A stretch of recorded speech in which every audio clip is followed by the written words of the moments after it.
ladies and gentlemen, welcome. Welcome to another Wizard stream. Welcome to another Wizard stream. Hope everybody's having a good morning. What's going on, Nathan? Marlo, what's going on? Hope everybody's having a good day. Last night, apparently, Bradley Beal opted out of his contract, or was going to, and then Bradley Beal tweeted saying, "Oh, he ain't know what the reports came from." Pretty much, what's going on, Mo? Fake news. Apparently, we got fake news flying around. I don't know. I mean, maybe it could be a case of just the man don't want the news broken yet, so he's just denying it. But I don't know. That's interesting that he pretty much shut it down and said, "Wait, huh?" I mean, because we all expected Brad to opt out. We all did. Michael Scotto, he tweeted last night at around 10:24 last night. He said that the Wizards star Bradley Beal would decline his $36.4 million player option for the 2022-23 season and become an unrestricted free agent this summer. Now, this was, all a part of the plan. Nothing that was out of the ordinary. It seemed like, not non-news. It was non-news. This wasn't something we didn't know what that was going to happen. I mean, so hey.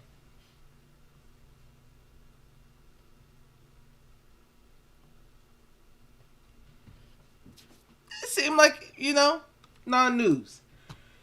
And then we got a tweet from Bradley Beal at 10:39 p.m. So the report came out at 10:24. Brad responded at 10:39. He said, "Wait, huh?" Bradley Beal was confused. He said, "Wait, huh? LOL." Apparently this was news to Brad. I mean, I don't know. I don't know how to read this. How do you guys read this? How do you guys take it? Do you take it as Brad just doesn't want the news released yet, and that's just how it's going to be? I mean, he's going to eventually opt out. Do you think, maybe he opts in to make something easier for a side to trade? What's going on here? Christ said, the league alerts is at it again. Bo, you said, Bill trolling like always. BZC said, hope y'all doing great today. Yes, I hope everybody's having a good morning. So, that's interesting. I don't know what's going on with that. Interesting. I thought that was like normal news. We all expected Brad to opt out. That's not a shock, but apparently he hasn't done that yet, officially. Probably is still going to, but he hasn't officially done it yet. So apparently he don't know where these reports have came from or stemmed from. He's just confused. Baba V said Twitter trying to get my hopes up that he gets moved. SMH. Beast Easy said same. I think he just ain't want the news out. Yeah, that happens. Sometimes news gets dropped a little early before you want it to drop. So you say, hey, I don't know what you guys is talking about. I don't know where this report came from. Maybe it's something as simple as that. Or it could be something more. But I think it's just a case of, he ain't want the news out yet for some reason. So he's just like, what? I didn't say nothing. I didn't say I'm about to do anything. But that report didn't get dropped for absolutely no reason. That guy didn't drop the report for absolutely no reason. Like, obviously, he probably heard something from Bill's camp or somebody, or the Wizards front office. He heard something from somebody for him to tweet that. He didn't just talk out his booty. He said that for a reason. I mean, I don't think he was just purely lying. So I expect Brad to be opting out.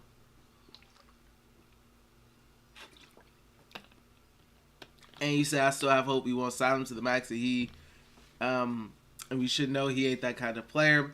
BCC says, but sometimes these sources are complete cap. Hard to tell. I mean, that is true too. Sometimes they are complete cap. That's true. It's very true. Bob Van, you said he's going to resign. No indication he doesn't. Think it just boils down to 181 or 240 M's. Agreed. You know, and like we said, like we've all been saying, you know, that's a lot of money to turn down. Marlo, you said, what's up with the delusional Lakers fans? THT and Russia future pricks for Brad. I don't know, man. Marlo, I don't know, bro. I don't know. You know, those guys are crazy. You know, those Laker fans are crazy, man. They're a crazy group of fans. But tomorrow is draft day, guys. Tomorrow is draft day. And as we get closer to the day, I think personally, man, I believe less and less that they trade up to 4, and more that they trade the 10 pick for a veteran point guard. Who that guard will be, or maybe not even trade the 10th pick. Maybe he doesn't have to involve the 10th pick. I don't know. But I do think they trade for a veteran point guard instead. You know? Whether that's Malcolm Brogdon. Maybe they can get Malcolm Brogdon without having to give up 10. Or maybe they... Not even that. Maybe they give up Malcolm Brogdon. I would be more okay with Brogdon if it included the Pacers' 6th pick. Like, if it included the Sixers pick, like, maybe it was the Wizards give up 10. In the end, I mean, the Wizards give Malcolm Brogdon. The Wizards give up whatever. They give up the 10th pick. But they take, in the end, the 6th pick and move up. I'd be fine with that.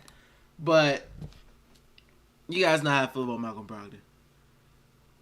BZ, you said they try to push THC off to anyone. Yeah. I'm good off of him. OBJ said less than 48 hours until Jaden Ivey is a wizard. Aviv, I want that forward with glasses and bleached hair. Don't remember his name. Marlo, are you talking about Jeremy Sohan? I just know he has bleached hair. Marlo, you said I'm okay with Scary Terry for 10. Bobovay, you said going to be a sad week for us when we trade assets for injury prone Brogdon and Bill resigns 240 mil. Like, I legit think that's worst case scenario. Like, I think it's worst case scenario they give up 10 to get Malcolm Brogdon. Like, that's disgusting. That's really nasty work. It really is. It's truly, truly nasty work. It is disgusting work. It really is. And I truly hope that doesn't happen. Because I doubt SGA is a realistic option. I doubt DeJounte Murray is a realistic option. Jaden Ivey, I think they may think the price is a little too steep. I may think they think the price is a little too steep. It makes sense that naturally I think Malcolm Brogdon will be the number one like choice for them maybe right now to all the veteran point guards. That's realistic. But that's trash, man. Like, that's such a mid move. I just, it's disgusting. I would hate that. I truly would.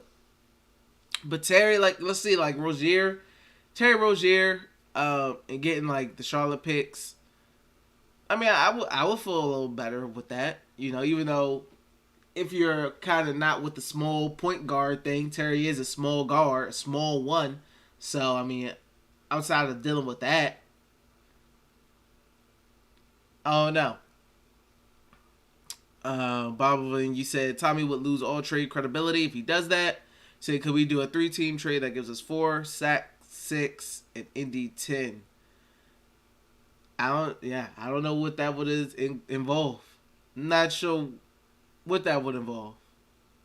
You know, I mean, as far as like players, the logistics of it. Ant, you said Tommy has been solid. I don't believe he could be so stupid all of a sudden inside Brogdon while giving up the 10th pick. Like, the guy makes over 20 mil. He's like 30 or something, and he's injury prone. Come on, man. That's a nasty little combo right there. Truly, truly a nasty combo. Absolutely a disgusting combo. Like I said, the guy's about to be 30, injury prone, and making too much money for me. Making too much money for me.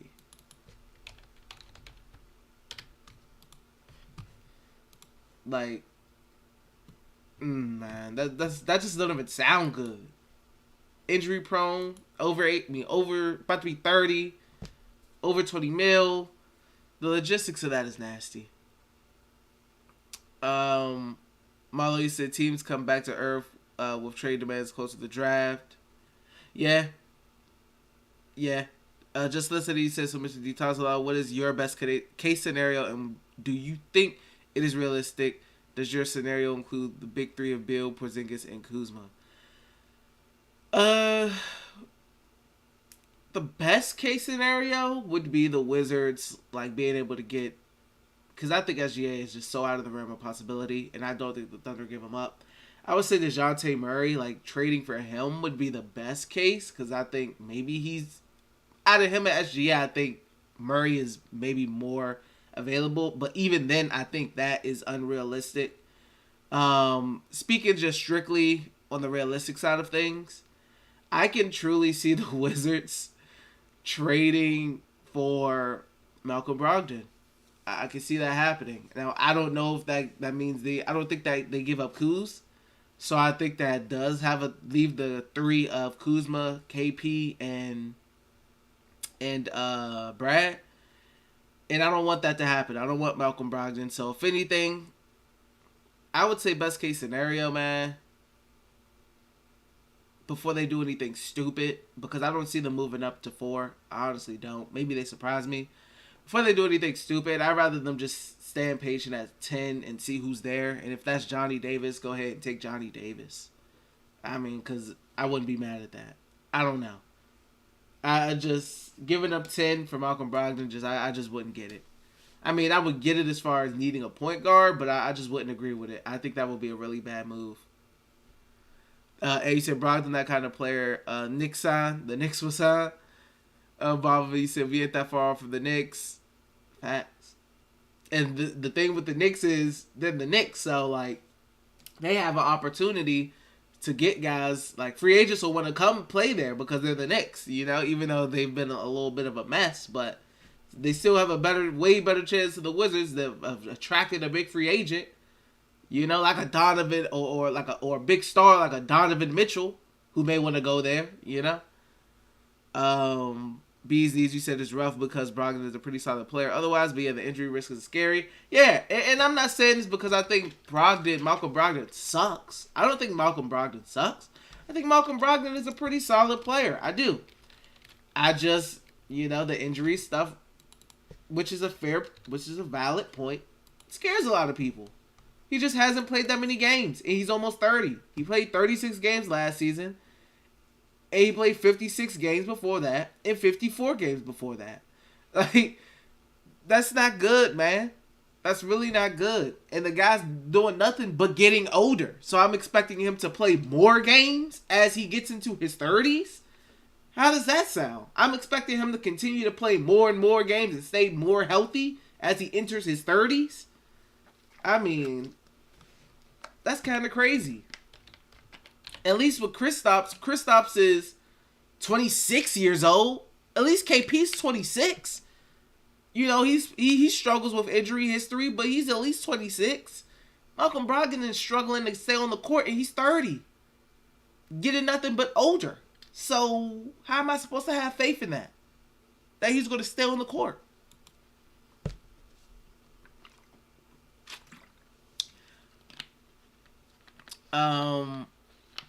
Milo said KCP is signed to trade T. Bryant for Brogdon.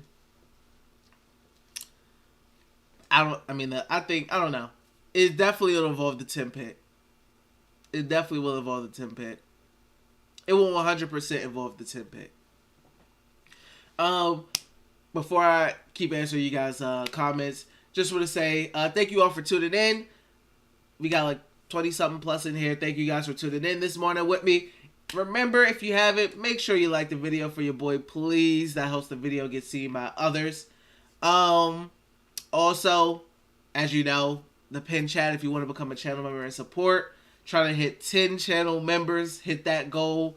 So if you want to support in that way, or if you want to donate with a super chat, you can donate that way as well. Any support is appreciated. Just you guys in here watching. So thank you guys for tuning in this morning with your boy. Let me see. Where was I at? Bobovin, you said, I just don't see how 10 for Brogdon would even work salary cap wise if we were that dumb to pull it off. I don't know. I don't know how any of that would work. I just know I don't want it to happen.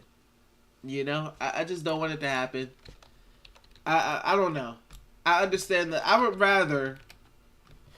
legitimately would rather take John Wall out of MLE than take Malcolm Brogdon and potentially give up the 10th pick. I think that's very logical. Like, come on, man. Give me John Wall on the mid-level exception or something before you give up that 10 pick and get Malcolm Brogdon. Like, because John Wall's not going to cost you an arm and a leg. Like, John's going to come cheap. So you get a veteran point guard. Yeah, he's missed time, but he's cheap. You know? I take John. Just listen, he says, Tommy Shepard ever drafted anyone like who we are projecting now, or has it always been the Denny's, the Ruiz, and the second round pick last year, all of whom were never really popularly projected? I will say Diddy at the time, like people were saying, because Diddy was expected to go higher than 9, so a lot of people thought that maybe he could be the steal of the draft. You know, when the Wizards drafted him, they felt like they got good value for him. But I mean, Tommy Shepard first draft was, I think, the Rui Hachimura draft. When he was like the interim or something. When Ernie got fired, I think Rui was his first. Then Denny, then what's his face, and then Corey Kispert, and then Isaiah Todd. So he's drafted guys who are useful. He hasn't drafted any like. I ain't stars. never ever see you act like Marlo, this my boy. Thank you for the 5 in the chat. Thank you for the 5 super chat, bro. I appreciate it. W. Big dubs for my boy Marlo. I appreciate the $5 donation. Thank you. Big dubs. But yeah, Tommy's definitely drafted guys who are going to be useful in the NBA, who can help and be good rotation players for sure. But he hasn't drafted any like maybe borderline young all-stars or somebody we see projected as an all-star caliber player. Like maybe guys feel like that about Rui in the future, but I mean, I don't see all-star with Rui. I don't see all-star with Diddy. And we all know Corey is like maybe can be one of those really good rotational players. So Tommy's drafted a bunch of guys who can be really good rotation guys. And then we know Isaiah Todd is a G Leaguer right now. So he hasn't hit any guys who he hasn't hit on any guys who, you know, has the ceiling of maybe a borderline all-star type of guy yet. So we'll see. And you said Brogdon probably won't even work with Beal. The only time I saw Beal looking good with a PG is when he played with Russ and Wall. And I think the reason for that is because Russ and John both excelled at doing these things. Well, one, playing fast. Brad plays fast in a fast-paced offense. Bradley Beal plays really good in a fast-paced offense. He played with 2 guys who were fast point guards. They got to the basket. They crashed the defense, which allowed guys to be open. Brad to be open. They took a lot of attention off of Brad. You know, they helped Brad maneuver because, you know, you look at Satoransky, who's a pass-first guy. But the defense don't account for him. The defense doesn't respect what he brings offensively. Defenses respect and account for Russell Westbrook. Defenses respect and account for John Wall, which makes Brad's life extremely easier. And, you know, and I think that's why, one of the reasons why Bradley Beal is going to excel next season, because of Porzingis. Because he has another guy like John, like Russ, but in the front court who has that gravitational pull, who has that ability to attract defenses. You know, you can't just strictly focus on Brad anymore. You have to respect KP when he's healthy because he's going to give you buckets. KP should be an automatic 20 points per game type of guy. Automatic 20 points per game type of guy. Every time he steps on the court with Brad. As Blake said, what do you think trading KCP for Monty Stiebel and 23 pick? I heard something about Monty Stiebel and the 76ers on Twitter the other day. I don't know if that's enough. Because Monty Stiebel is like one of the better young 76ers players. I don't know if that'll be enough. I mean, we'll see. I mean, Stiebel's definitely cool. He will help defensively for sure. He will help defensively, but I don't know if the Wizards will have the assets. I don't know if they will have the assets to get that would interest the 76ers when it comes to Thibault. I don't know. But I like Thibault, though. I do. And you said, what do you think about Thomas Bryant, though? That injury really set him back behind a few years. He seems much worse of a player. Yeah, Thomas Bryant is a guy. I definitely don't see him coming back, especially with Daniel Gafford and Kristaps being here. I just don't see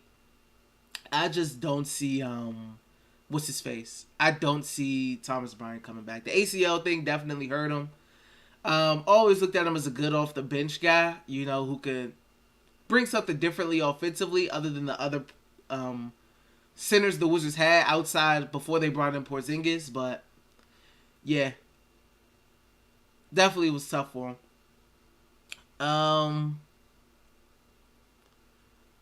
Bobovin, you said, yeah, I'll take Wall on the MLE over giving up access for Brogdon. Yeah, I would. If the Wizards could come to like an agreement with Wall, he kiss and make up, and he tells them like, "Hey, I want to come back. I'm willing to come back." And Brad give John a call, like, "Hey, John, like, let's try to run it back one more year, man. Let's try one more year. We got KP, we got Kuzma, and that's the thing, guys.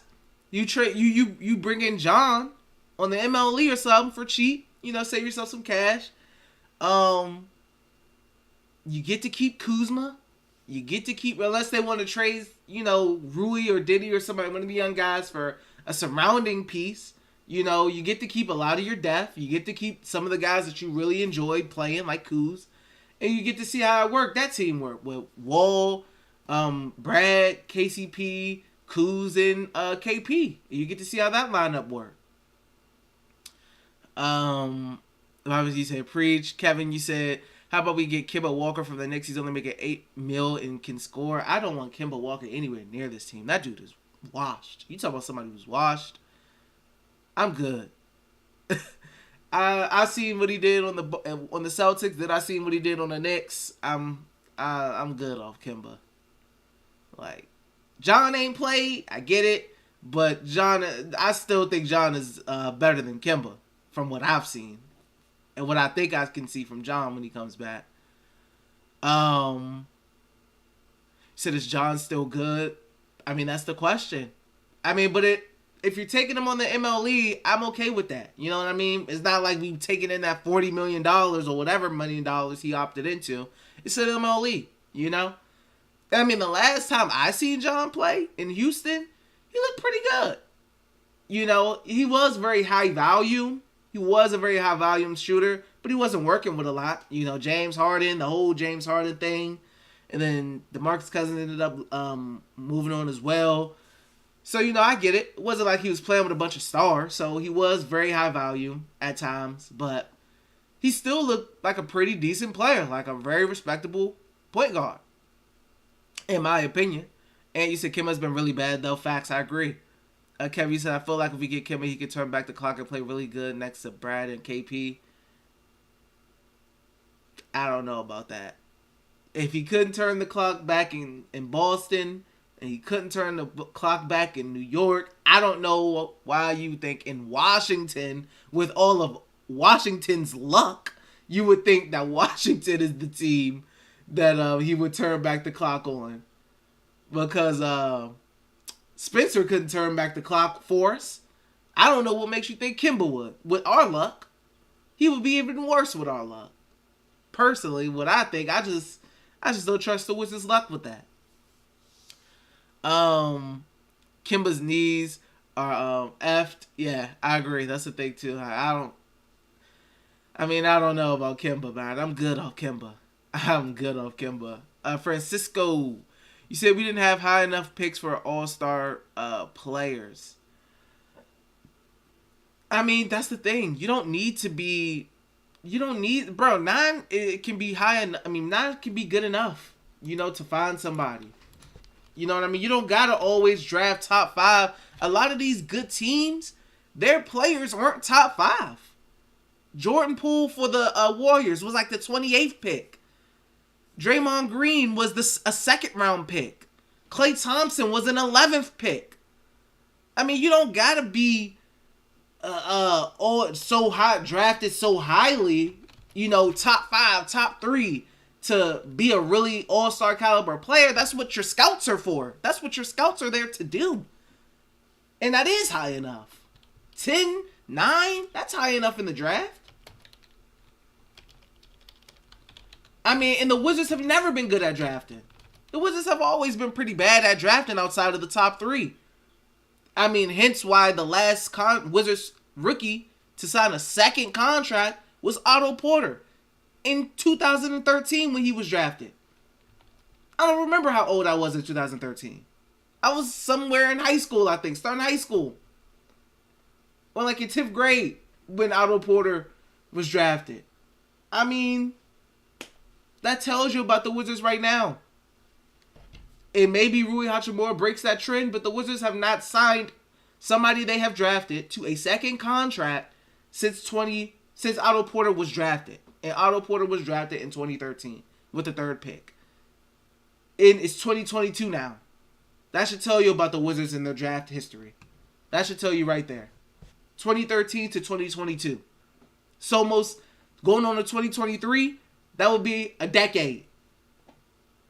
10 years. Which is terrible. That would be almost 10 years if Rui doesn't get signed to a second contract. I mean, come on. Imagine going 10 years without signing a draft pick to a second contract. Come on, that's embarrassing, bro. That means your front office sucks. Your scouts suck. Your player, talent evaluator, whoever sucks. Come on, man. Drafted 9, 15, whatever. You just keep drafting guys that you're going to trade off because they end up not being good enough. Come on, man. Kelly Oubre, not good enough. Troy Brown Jr., not good enough. They got to do better. Rui Hachimura, possibly a trade option. Denny Avdia, possibly a trade option. Corey Kispert could possibly be put in the trade. You know what I mean? Where are the de facto guys that we know for a fact deserve a second contract? We hope Rui can improve and have a really good year. We hope Denny can have potential. But when you look at the landscape of a lot of the young guys in the NBA right now, like the 1 and 2 year guys, Denny and Rui are up there with those type of guys. I mean, it's simple. Sad to say, but I mean, that's tough. It really is. That's really tough.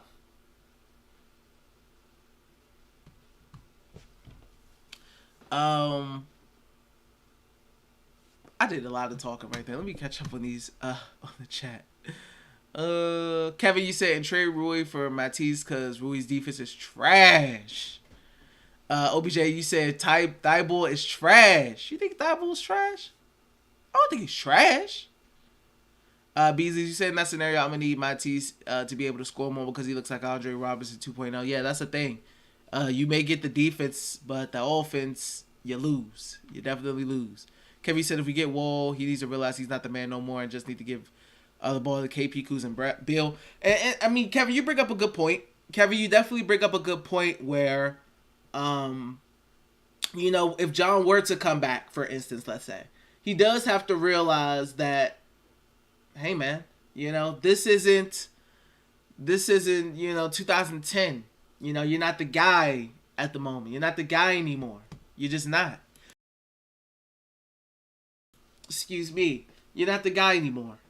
And that's something he does have to come to terms with if he were to come back. This isn't, the young John doing the Dougie, in his debut. So, Kevin, you bring up a good point there. BZC said he's not good offensively, but I don't want to call him trash. Just not his role. Just scares me bringing in another role player who can't get buckets. Zen, you said, what's good, D? What's going on, Zen? You said, really would love to see John come back on MLE if possible. The team could genuinely have better chance of making it than having Brogdon or Kemba. Like, I mean, if John's down for it, Brad's down for it, the front office make up, I would rather take John on MLE rather than giving up potentially the 10th pick and bringing Malcolm Brogdon in, bro. Malcolm Brogdon, like I said, injuries, would be 30 years old, injuries, and making over 20 mil. John will be on the MLE. And you would keep your 10th pick. Or you can use the 10th pick for something else. But obviously, that's like John and whoever would, like now, would have to have that agreement in place already. You know, because the draft is tomorrow. So, I mean, hey, that may be wishful thinking, guys. Let's see, Bobovin, you said, nah, I'm not giving up an asset for a 0 and D player. We got enough of them. Kevin, you said facts, bro. Bobovin, you said we had high enough pick for Halliburton, who will be an all-star in the next 3 years. Facts. We just missed. Facts. Tyrese Halliburton went 12. Like, come on, man. The Wizards just missed. They could have had Tyrese Halliburton. The Wizards were in need of a point guard at the time. In 2020. We missed. Sadiq Bey, who hoops for Detroit, went 19. Tyrese Maxey went 21. The Wizards just miss. They miss. The Wizards just miss. Desmond Bane went 30. The Wizards just miss, man. It's as simple as that. They miss, and they miss a lot. And come on, man. The Wizards just miss. Stevie said, I think he really is leaving this time. You think so, Stevie? Oh, no, man. OBJ, you said, I think the most realistic thing is if we don't get Ivy, we're trading up to 8 for Graham and 8 to get Dyson or Mathurin. Hey, if we trade up to get Mathurin, bro, I'm happy. I'm happy with that. You know, Mathurin, his ceiling severely depends on if he can increase his ball handling to create his self-creation. If Benedict Mathurin can improve on his handle, which isn't an easy thing to do, you know, which will improve his, you know, self-creation, etc. I mean, I think that kid can be really nice. Like, that will boost his ceiling up tremendously. Because I really like Benedict. Van Gogh, you said agree 100%. Marlo, you said, I hear 2023 draft is lit. Do we have a pick? The Wizards' first for 2023 is, like, tied up with, like, the Thunder or something, or the Rockets, something involving the John Wall trade. The 2023 pick, the Wizards may not have their 2023 pick because it's like mixed up with a couple guys. I mean, with a couple teams because of the John Wall Russell Westbrook trade. Van, you said LOL. Kevin, you said, what do you think if the Wizards would get Devontae Graham or Terry Rozier? I wouldn't want Devontae, really. I mean, Terry Rozier, I would be more open to, you know, and getting those. Maybe it's a situation where you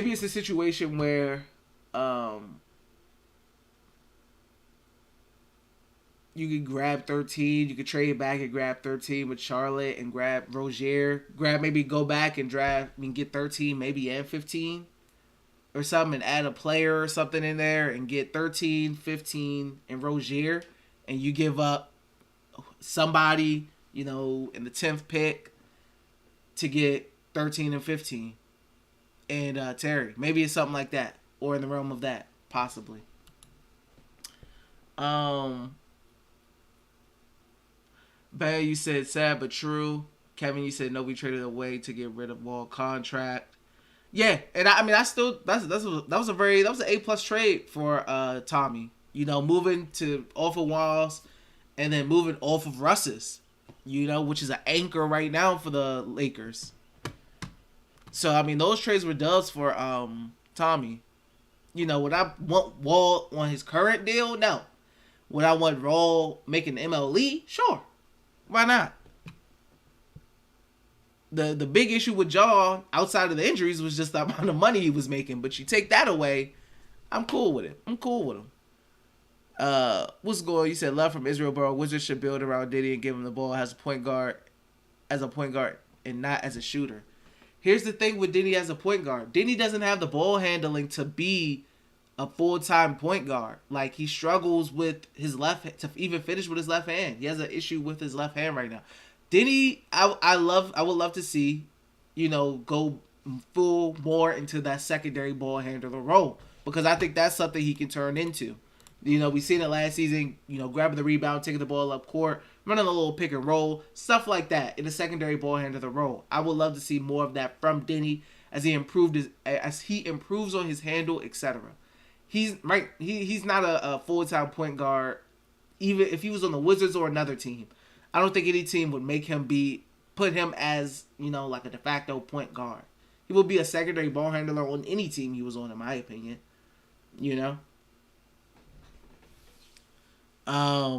Hey, you say you reminded me how old I am. My bad, bro. And you said I feel like Tommy will surprise us. You said I feel like Tommy will surprise us with a random trade like that KP one, which came out of nowhere. Yeah, and Tommy and his trades give me a little hope that the Wizards won't get just fleeced, because Tommy generally makes decent trades that don't leave me completely scratching my head.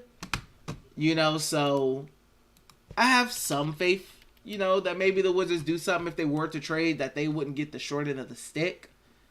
I mean, we'll see. We'll definitely see. Also, to make another point on the Wizards not having a high enough pick, the Rui Hachimura draft. You know who went number 13? Tyler Hero. A guy that people says if they trade Brad to the Heat, that's who we're starting the trade around. Tyler Hero. He went 13. So, Matisse Thybulle, who we just talked about, went 20. Grant Williams, who's a key piece of the Celtics team, went 22. Jordan Poole, 28. Keldon Johnson, who's a decent player on the Spurs, 29. I mean, it's not about the Wizards not being high enough. They're high enough. It's about them just not hitting on a Tyler Hero type of player, a Jordan Poole type of player.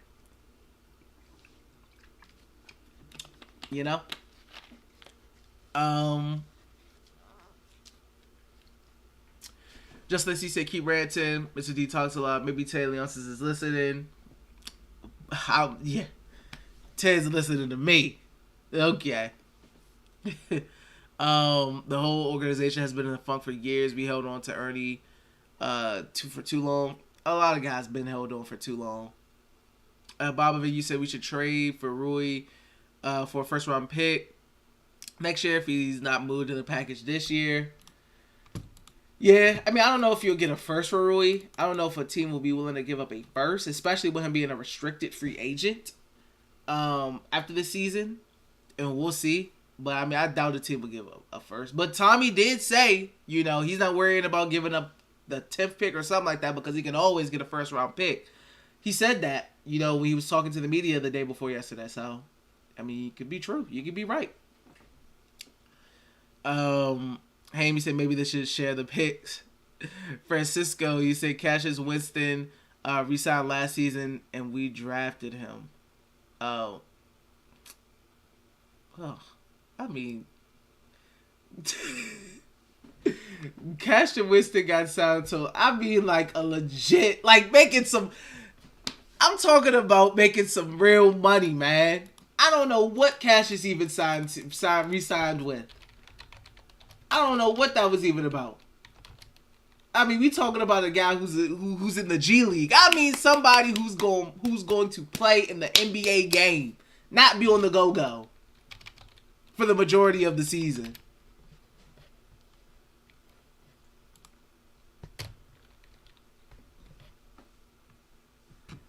Like, Cassius Winston sees the court when it's the end of the season, or I don't know, they're really banged up, or it's a blowout. He may see the court. I ain't talking about guys like him. I'm talking about guys who getting drafted at the 10th spot And I said first round picks. I said first round picks, didn't I? Cassius wasn't a first round pick. I said a first round pick. Cassius was a second round pick. So he don't count regardless. I said first round pick. Name me the first round pick since Otto Porter that has signed a second contract with the Wizards. A first round pick. Not a second round. A first round pick.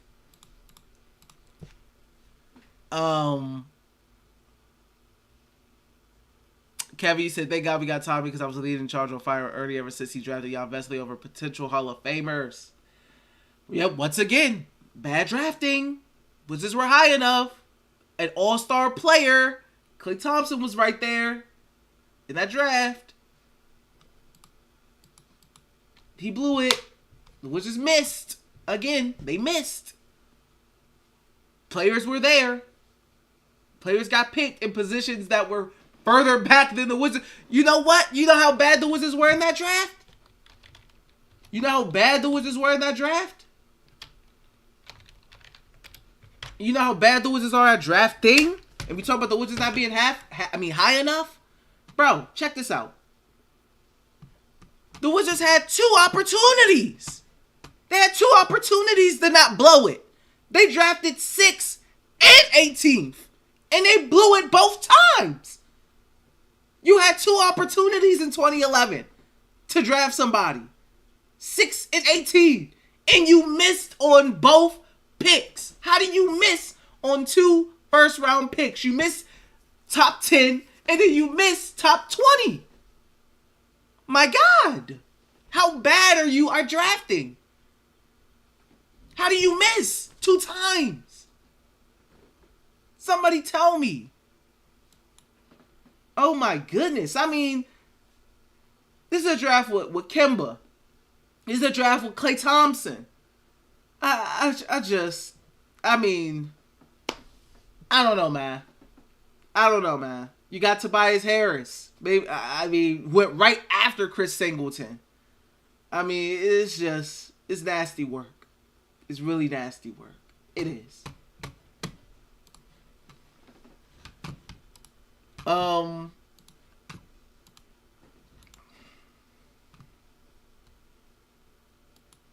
Also, the trade deadline, who I follows on Twitter, he kind of updates like just trade stuff, like stuff that Woj shares.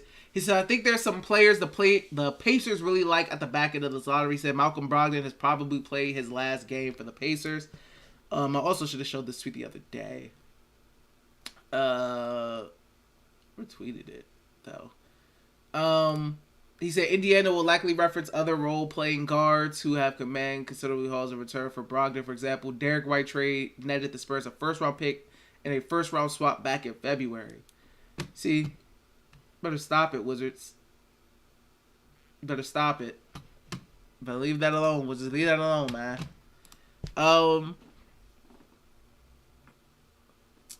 Let me see. Bobovich said Diddy's playmaking has been overrated his draft. I think he has potential, but not enough for one. I don't see Diddy being a 1, like at the 1, but secondary ball handler for sure. I can see Diddy turning into that as he improves his offensive game. Ron said I don't see us getting fleeced. I hope not. I hope you're right, Ron. I really hope you're right. The bee's knees. So he still shows flashes of being able to develop that playmaking, but he's just not there yet. Yeah, I don't think... Yeah, like I said, secondary ball handler, I definitely can see that being a role that Denny fits into nicely. I don't think he has the shiftiness. I don't think he has the quickness. I don't think he, has the ability to create for himself enough to be a true, 1-1, but... Secondary, there's nothing wrong with that. There's nothing wrong with Diddy being a secondary ball handler on any team. There's absolutely nothing wrong with that. And you say at least we see Diddy working on his game while both shooting air balls. We're trying to sign a $50 million per year contract. Yeah, like I said, I fully expect Diddy to improve. With his ball handling, with his finishing, etc. I know Diddy. From what I see. He's in the gym. He works hard. So, when it comes to Diddy, I know he's going to put the work in. So, it's not something that I feel like he just can't do. You know, to me, he works hard. You know. He said, "Damn, Splat." He said, "But all these people you talking about were not projected to as good as they are now." That's the thing. That's the thing. The guys who drafted him felt like they. I mean, like Steph. I don't think people expected Steph to be that good. But Splat, the people who got drafted at these positions, the scouts, the team saw something in them. And it's also a trend. When something becomes a trend, you know something, bro. Like you know something, Splat. Let's say the Wizards hit on somebody one time. But the rest of the times, they just miss again. They start missing. But they hit on one guy, like at 10. They hit on one guy. But then their pattern continues to see them draft guys who are, decent rotation players or guys who can't even crack a rotation like Troy Brown, pretty much. That's a trend. The Warriors, when you have a trend of drafting guys at 28, 11, second round, etc., when you have a trend of this, you know what you're doing, bro. You know what you're doing. We may not think that this player may be... And I say, like, when it comes to Steph Curry, I don't think anybody would have thought Steph Curry would have became who he became, like a generational top 10 all time. But a lot of these teams feel like, hey, this kid, we may have something with him. And that's why they pick him. The Wizards felt like they had something with Rui. They had something with Denny. They felt like these guys could potentially be special players. Or, very high-level players. And you said Keldon Johnson could be a really solid trade for us. He increases three-point shooting and plays good defense. I like Keldon. Isn't Keldon who took Brad's spot on Team USA when Brad had like COVID or something? Was it Keldon? I don't remember. Who they added. Bobovich, you said, has Casher wished to see the NBA logo on the court? Couple times. You said, talking about Diddy, I didn't mean he should be the guy who has the ball in his hands all the time, but he should be kind of a point forward, something like Draymond. I get what you're saying. Yeah, I get what you're saying. Like a secondary ball handler. I can see that. Somebody who can help at times definitely run, help facilitate the offense. Maybe not specifically Draymond, but something in that role where, you have no issues with him, getting the offense going, getting guys set, moving the ball along, not having the ball stick to his hands, etc. B says, you said I would love if he turned into that. Yeah, like I definitely would love if Diddy could turn into something like that, for sure. Dappy said we live even while working. Facts, what's going on, Dap? He said, I know it seems like us Israelis are overreacting about Diddy, but it's just that we saw him in the under 20 Euro basket where him was only playing 18, playing against 20s, and him was dominating and won MVP. I mean, yeah, that's true, and I've said that before. Like, and when I talk to people who say like, "Oh, Diddy fans are toxic," etc., like I say, one, they're just very loyal, because they have a guy who got drafted high, who's giving them representation that they don't have a bunch of representation, in the NBA from Israel over, in the NBA. Diddy is one of those guys, so they want him to be really successful. And I say they've also seen him play at a very high level overseas, over there, playing with Maccabi, etc. They see him play at a very high level over there. But I mean, I always preface that by saying the guys, the 20-year-olds he's playing over there, are completely different than the 20-year-olds, etc., that he's playing in the NBA. It's two different levels, as far as leagues. It's two different levels. A lot of leagues is just different than the NBA. Beasties, you said, once he gets a little more time, I think he could do this. Granted, it won't be the same as GSW because they have Curry to go with that, while we have Beal, who I still like, but he's not not that level at all. Kevin said, don't want another injury-prone player. We already have KP who has health issues, and he's making a lot of money. Facts, and that's my biggest knock against Brogdon. That's why the injuries scare me off the most. It's like, I already got to worry about KP. Can he play over 50 games? And now you're telling me I got to worry about... Malcolm Brogdon, too, my point guard now? Possibly not even playing 50 games? Come on, man. Come on, man. I'm good. Uh,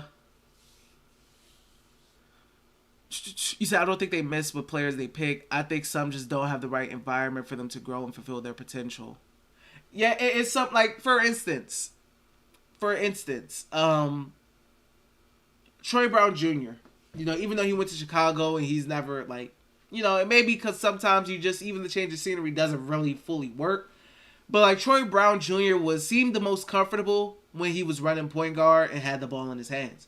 But he was never going to be in that position because the Wizards had John, etc. So he was never going to be in that position. So it's weird that the Wizards even drafted him. You know, because he never was put in the position where he was the most comfortable at. So, I mean, I don't know. I do get what you're saying, for sure. You know, the Wizards sometimes do take guys and not put them in the best position. You know, so I get it.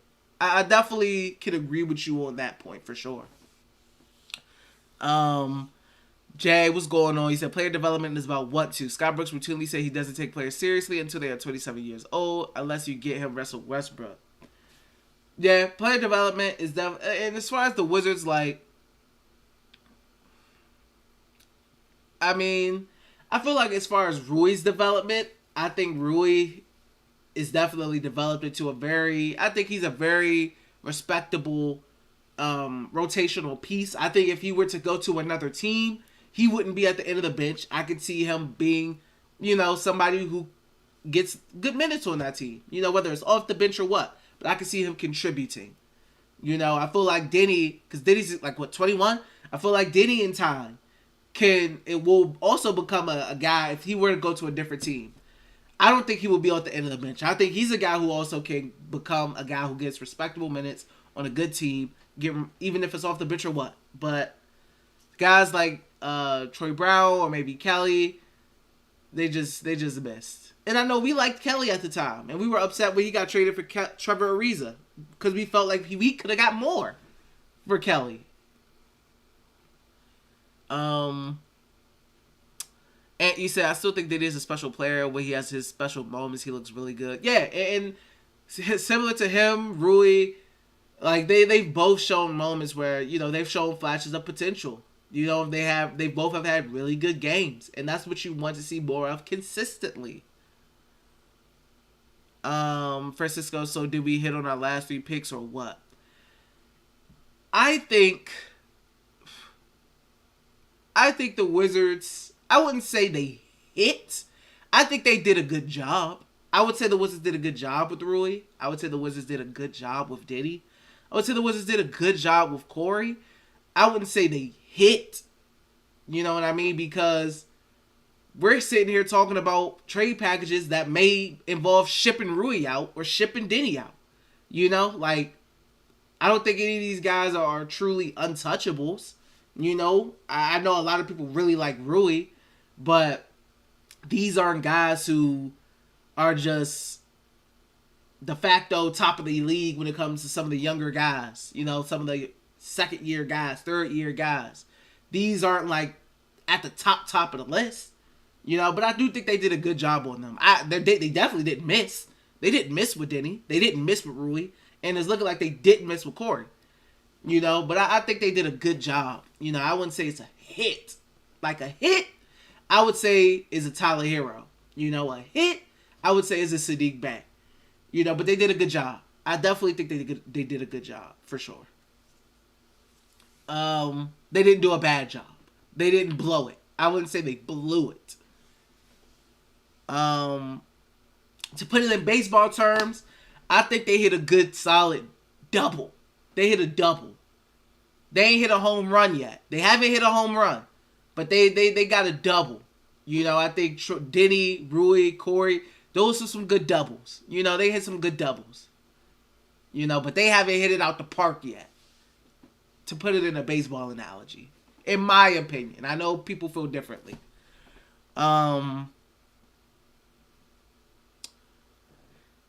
Francisco, I just asked you, Francisco. And you said we just have to stick with him and actually core ones develop someone, not just give up. Haim, you say, but KP also not playing, and you said, and they took him. Yeah, I mean, and here's the thing with KP. Here's the thing that's different with KP. I mean, in certain aspects of things, Kristaps Porzingis is 26 years old. Malcolm Brogdon is about to be 30. I mean, Kristaps Porzingis, at his best, is an all-star caliber player. Malcolm Brogdon is not. You know, so I get it. You know, also it was different because they were just trying to get off of Dinwiddie. They were trying to get off of Dinwiddie. They were trying to get off of Davis Bertans. So to get Porzingis, even with his injury concerns, that was a dub to a lot of people. So I took it. You know, I think it definitely was different context. You know, I definitely think it was different context surrounding all that. But yeah, the injuries. I mean, the injury stuff with Porzingis is a legitimate concern that anyone should have.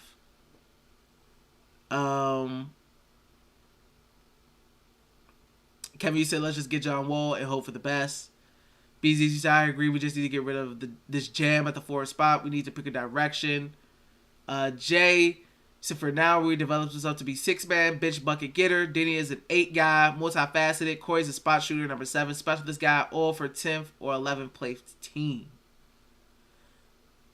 You said, can you tell me your name? So I obviously I can't read the language. So I like to say people's names when I read their comments. You said, I recommend you to watch the senior Eurobasket this year in September. Then you play against the players like Luka and the Joker. Then you will see he could be the leading player against NBA stars. I mean, but still, like that's a different level. That's not a full NBA team. Like you have, like let's say even if it's Luka or Jokic, like that's one guy. That isn't the Dallas Mavericks. That isn't the Denver Nuggets. You know what I mean? It's not Luka along with Jalen Brunson and Christian Wood, or Jokic with Jamal Murray or Monte Morris or Will Barton. You know what I mean? The surrounding players are different. The teams are still different, even though they may have one star there. Kevin, you said the only guard I'm giving a lot of money to is Jalen Brunson. And Jalen Brunson, I don't see Dallas getting rid of him. I think they definitely keep Jalen. And you said, realistically, we can't call ourselves a good team with 38 Ish Smith as secondary point guard. I like him, but, like, come on, we can't go another year like that. Realistically, we can't call ourselves... Oh, same thing. But, yeah, they definitely got to figure out this point guard stuff. Definitely got to figure out this point guard stuff. I think we're all in agreement that giving up any kind of 10th pick that involves what's his face, Malcolm Brogdon, would be a big L. That would hurt. That would suck. That would really suck. That definitely would really suck.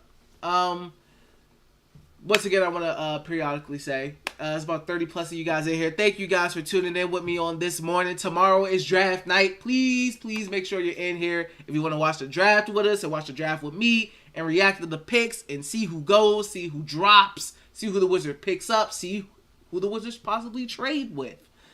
All that. Make sure you're in here tomorrow. Draft party. Draft starts at 8 p.m. Eastern time. So if you're from Israel, UK, etc., make sure you know your time for when the draft starts. It is 8 p.m. Eastern time in the States over here. Also, if you guys haven't liked the video, make sure you guys like that video up for your boy, please. If you want to join the conversation, make sure you hit that sub button for your boy. Also, if you want to become a channel member, check the pin chat. Check the pin comment and click the link. Definitely try to hit 10 memberships. Hit that goal. If you want to hit a super chat or donate in that way, you definitely can do that by donating a super chat. But in general, I appreciate all you guys being in here and watching in general. Thank you guys.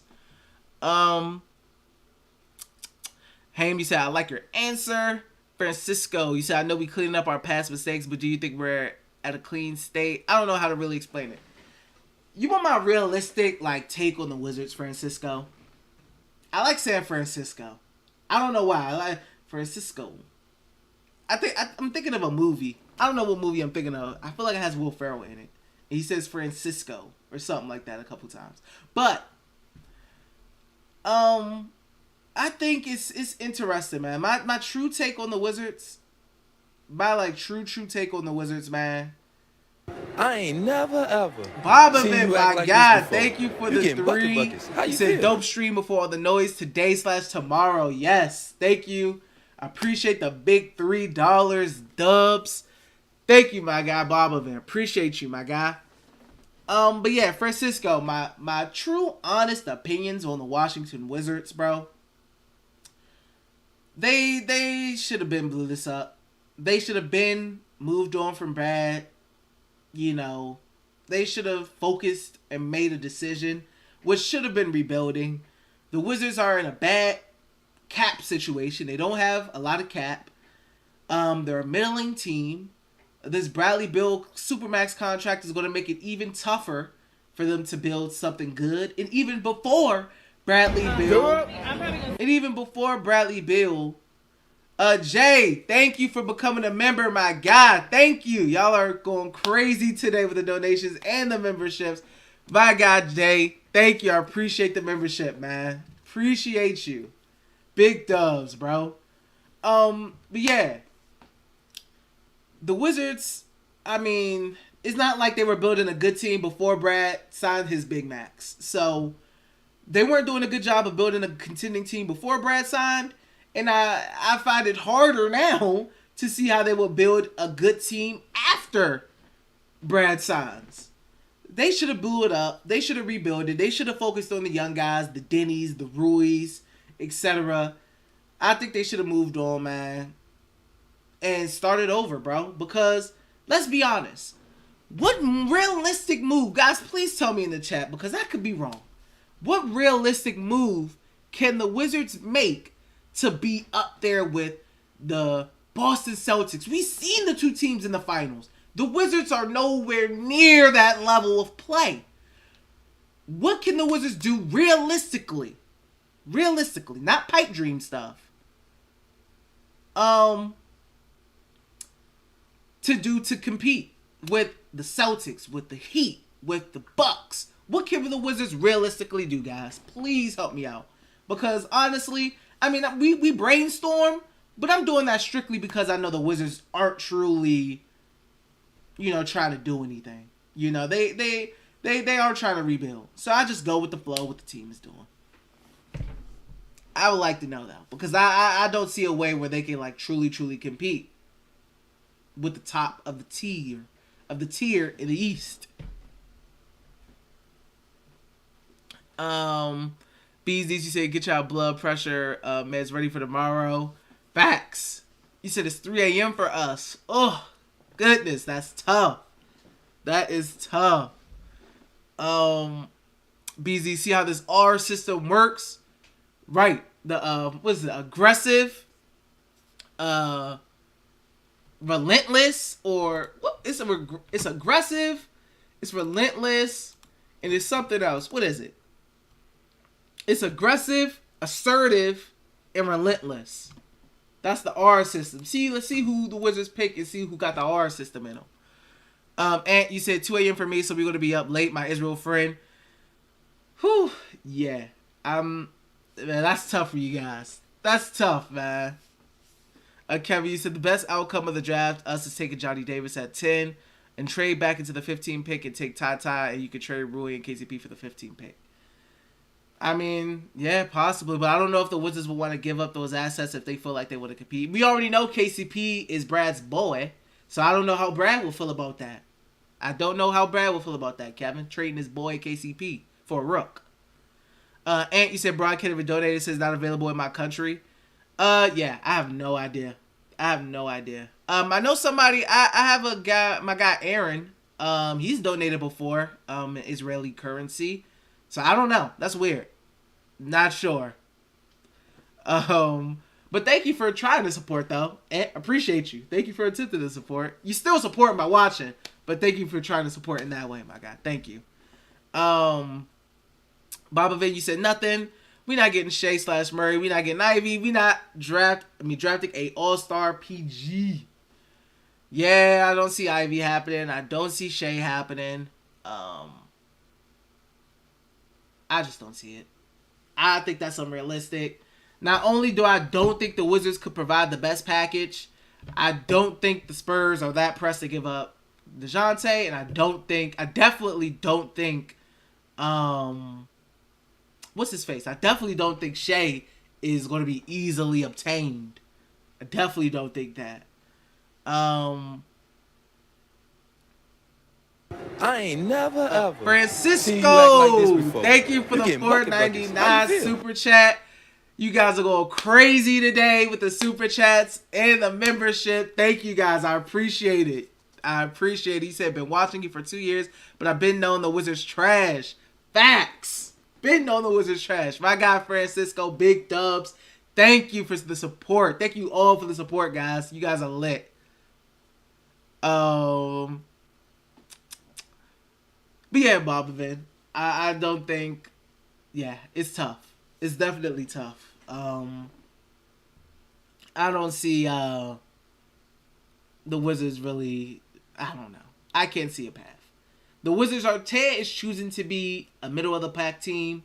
I don't see a way they jump into that top echelon of Eastern Conference teams. So I don't know, man. I don't know. They couldn't build a team before Brad signed a max. I don't know how they build a proper team with Brad signing a max now and making it even tougher.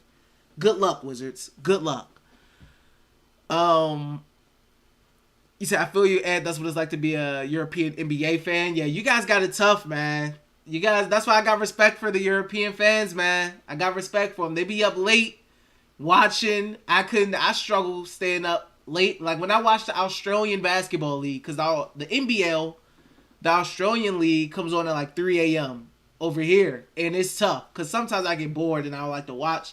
But I mean, I couldn't legit stay up for that. Like even the 10 o'clock p.m. Wizards games when they're on the West Coast, I'd be struggling to stay up for that. Kevin, you said maybe we call the Kings about Fox or we go all in on Murray or SGA. Doubt the Kings give up Fox, especially after they chose him over Halliburton. I doubt the Wizards, the Kings give up on Fox. They just moved Halliburton. So they need a guard. They need their point guard. And I think they made their choice with Fox. Ron, you said, I don't know. Yes, sir. You said, I don't see Brogdon in the Wizards jersey. I hope I don't see Brogdon in the Wizards jersey. I'm telling you right now, if the Wizards trade 10 or some form of 10 for Malcolm Brogdon, I'm gonna be raging, bro. I may just hit my monitor, bro. Punch a hole in the monitor. I hope I don't see him in the Wizards jersey either, Ron. Bees Knees, you said, we can't do anything, dog. LOL, Boston flees Brooklyn for years to come. And even before that, they could attract free agents. Yeah, Boston is a historical franchise. They're right up there with the Lakers as far as historical franchises go. So Boston has history. Bob, you said, our system, Rui takes 7 shots a game and then he gets shook every time he missed the shot. I don't know about the AAR system from Tommy. You know, I don't know if we said when we was playing cap or no cap yesterday, we said that was cap. We came to the conclusion that system that he says is a non-negotiable for draft prospects. We said that's cap, man. Just listening, you said, I think players' potentials, team defense, and schematic dominance. Also, wait, before I get to your comment, just listening. Sinatra Beats, appreciate the sub, my guy. Appreciate you, bro. Thank you for the sub. You said, just listening, you said, I think players' potential, team defense, and schematic dominance all depends on the coach. We talk a lot about Tommy Shepard in the front office, but I think Wes Jr. had a lot to do with this horror. I said Wes last year. I had my issues with Wes. I mean, he just didn't cut it at times, bro. With the rotations, icing his own players, just some of the moves, bro. He got outcoached in that Clippers debacle. Was clearly outcoached. I mean, like I said, I was looking for maybe a veteran, former head coach to maybe come on the bench to help him out a little bit. You know, he's going into his second year, so I'm not hating on him too much. I'm giving him this year too, and let's see what he do. Ant, you said I'm not from Israel. I'm from Slovenia, man. Oh, woo! Shout out to Slovenia. Shout out to Slovenia. Maybe, yeah, I don't know. Maybe that's definitely why it says unavailable. I don't know. But shout out to you. Shout out to Slovenia. Kevin, you said forget Brad feelings. If he wants to win, like he claims, he will be fine with that. If Brad was really all about the winning, I mean, he would take that. He wouldn't take the max. He'd take a little pay cut. But we know that's not happening. PRGN Jimbo, hi, new here. What's going on, Jimbo? What's going on? You said lot of vids. Didn't know you stream. Yeah, definitely be on the streaming tip now, bro. Appreciate you for tuning in. Jay, you said sign John, draft a big and combo guard, trade Grant and trade for Grant and let Rui, Diddy, and Corey grow together for 2 years off the bench, upgrade the G League team, then in year 3, flip to team with bench being starters. Okay, my guy Jay got his own little plan going on. So what big? Who would you draft as a big? Are you looking at like what, a Mark Williams type of guy? And Jeremy Grant's gonna have to get paid soon. He gonna want his bag. Jeremy Grant gonna want his bag soon. So you gotta keep that in mind. Bobavin, you said I'm just ready for 30 games of Brogdon or a bad fit coming off injury. Sexing at the one and resign this for backup. Bro, I'm so good off of guys in their knees. You know, like, I don't want no player who got who tore something in their knee last season. I'm good, man. I'm good. Nah, I'm good off Sexton. I don't like his fit with Beal. Brogdon, the dude's 30, about to be 30, and he can barely play 50 games. We already got Porzingis, who we have to worry about with health. I'm good off him. I'm not giving up 10 for him. That's pretty crazy to me. Jimbo, you said, bro, I live in China and wake up at 6 a.m. to watch the Wiz. Yeah, bro, the overseas fans, man. Shout out to y'all. Shout out anybody who's overseas. Shout out to you guys, bro. Because that's tough. That is really tough, man. I don't know if I could do it, bro. Like I said, when the Wizards come on at 10:30 at night, I'd be ready to pass out. It's tough. So shout out to all my fans overseas, all the fans overseas, all the Wizards fans overseas. Yeah, shout out to y'all. Big shout outs. David, you said the talent is improving on the team, but these next moves could break us. Yeah, man. Like I said, realistically, they should have rebuilt it. They should have been on a rebuild tip right now. I don't see them being up there with Boston or finding the way to get up there with Boston or the Bucks or the 76ers. I just don't see a way that they could get up there, you know? They don't have the best assets, really, as compared to other teams, you know? So I don't know. I truly don't know, man. You know? I feel like there's so many other teams when it comes to an SGA or DeJounte Murray. There's so many other teams who have better assets and more attractive assets that other teams that they would want over the Wizards' assets. So I think it's just tough.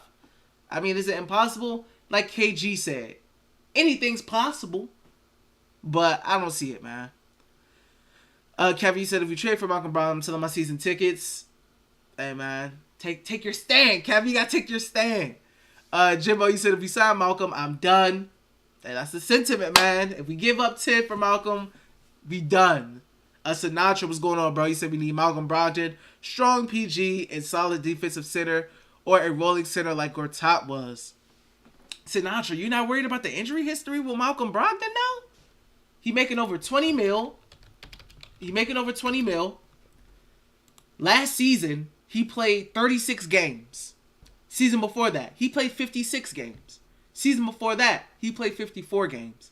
He's going on the age of 30. And he played 36 games last season. And barely 50 plus games the seasons before that. And he's turning 30. Is he going to can we trust him to be on the court? And all that, while we already have Kristaps Porzingis on the team, who played, maybe 50 games last season in total? 51 games the season before that? 43 games the season before that? 57 games the season before that. So, do you really want two guys who we aren't sure can play 50 games on this team? that could spell disaster for a team like the Wizards that already got bad luck. That can spell disaster, bro. I mean, but I get what you're saying, and I'm not saying Brogdon. Once again, I'm not saying Brogdon is trash. I think Brogdon's a very good player. I think he's a good player. I'm just worried about the injury history. I mean, especially look what we just went through with Dinwiddie. I mean, he struggled, and I think a lot of that was the knee. He was recovering from the torn ACL still. I mean, hey, but I mean, you're right. You're completely right. We do need defense, now. You're completely 100% right on that. We definitely do need defense. BZ,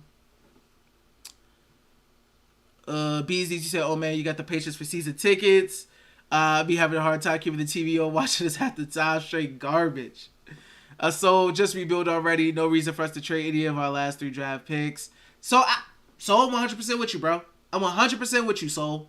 Sinatra, you said we need bigs. We haven't had solid bigs since Gortat and Nene.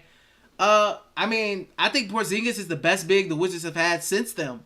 You know, as far as talent, the question with Porzingis is, can he stay healthy? If he can stay healthy, Porzingis is an all-star caliber talent. And that's always been the question with him. Can he stay healthy? Porzingis was hooping to end the season. So if we could get a good 65 games or something like that out of him next season, that's good. You know? That's good. We need that. That'll help us tremendously. You said no reason to trade us any other 3 draft pick for a May PG. 100% facts. So I agree with you. Bobovit, you said, like I said, hashtag so Wizards, LMAO. I would be surprised if one of those 2 vet point guards isn't our starter in October, unfortunately. Like Mike Conley, old. I'm good. Malcolm Brogdon, good player, injuries. Can't trust him. I already dealt with a point guard who was coming off an injury last season in Dinwiddie, and I don't like him anymore. And I don't like him.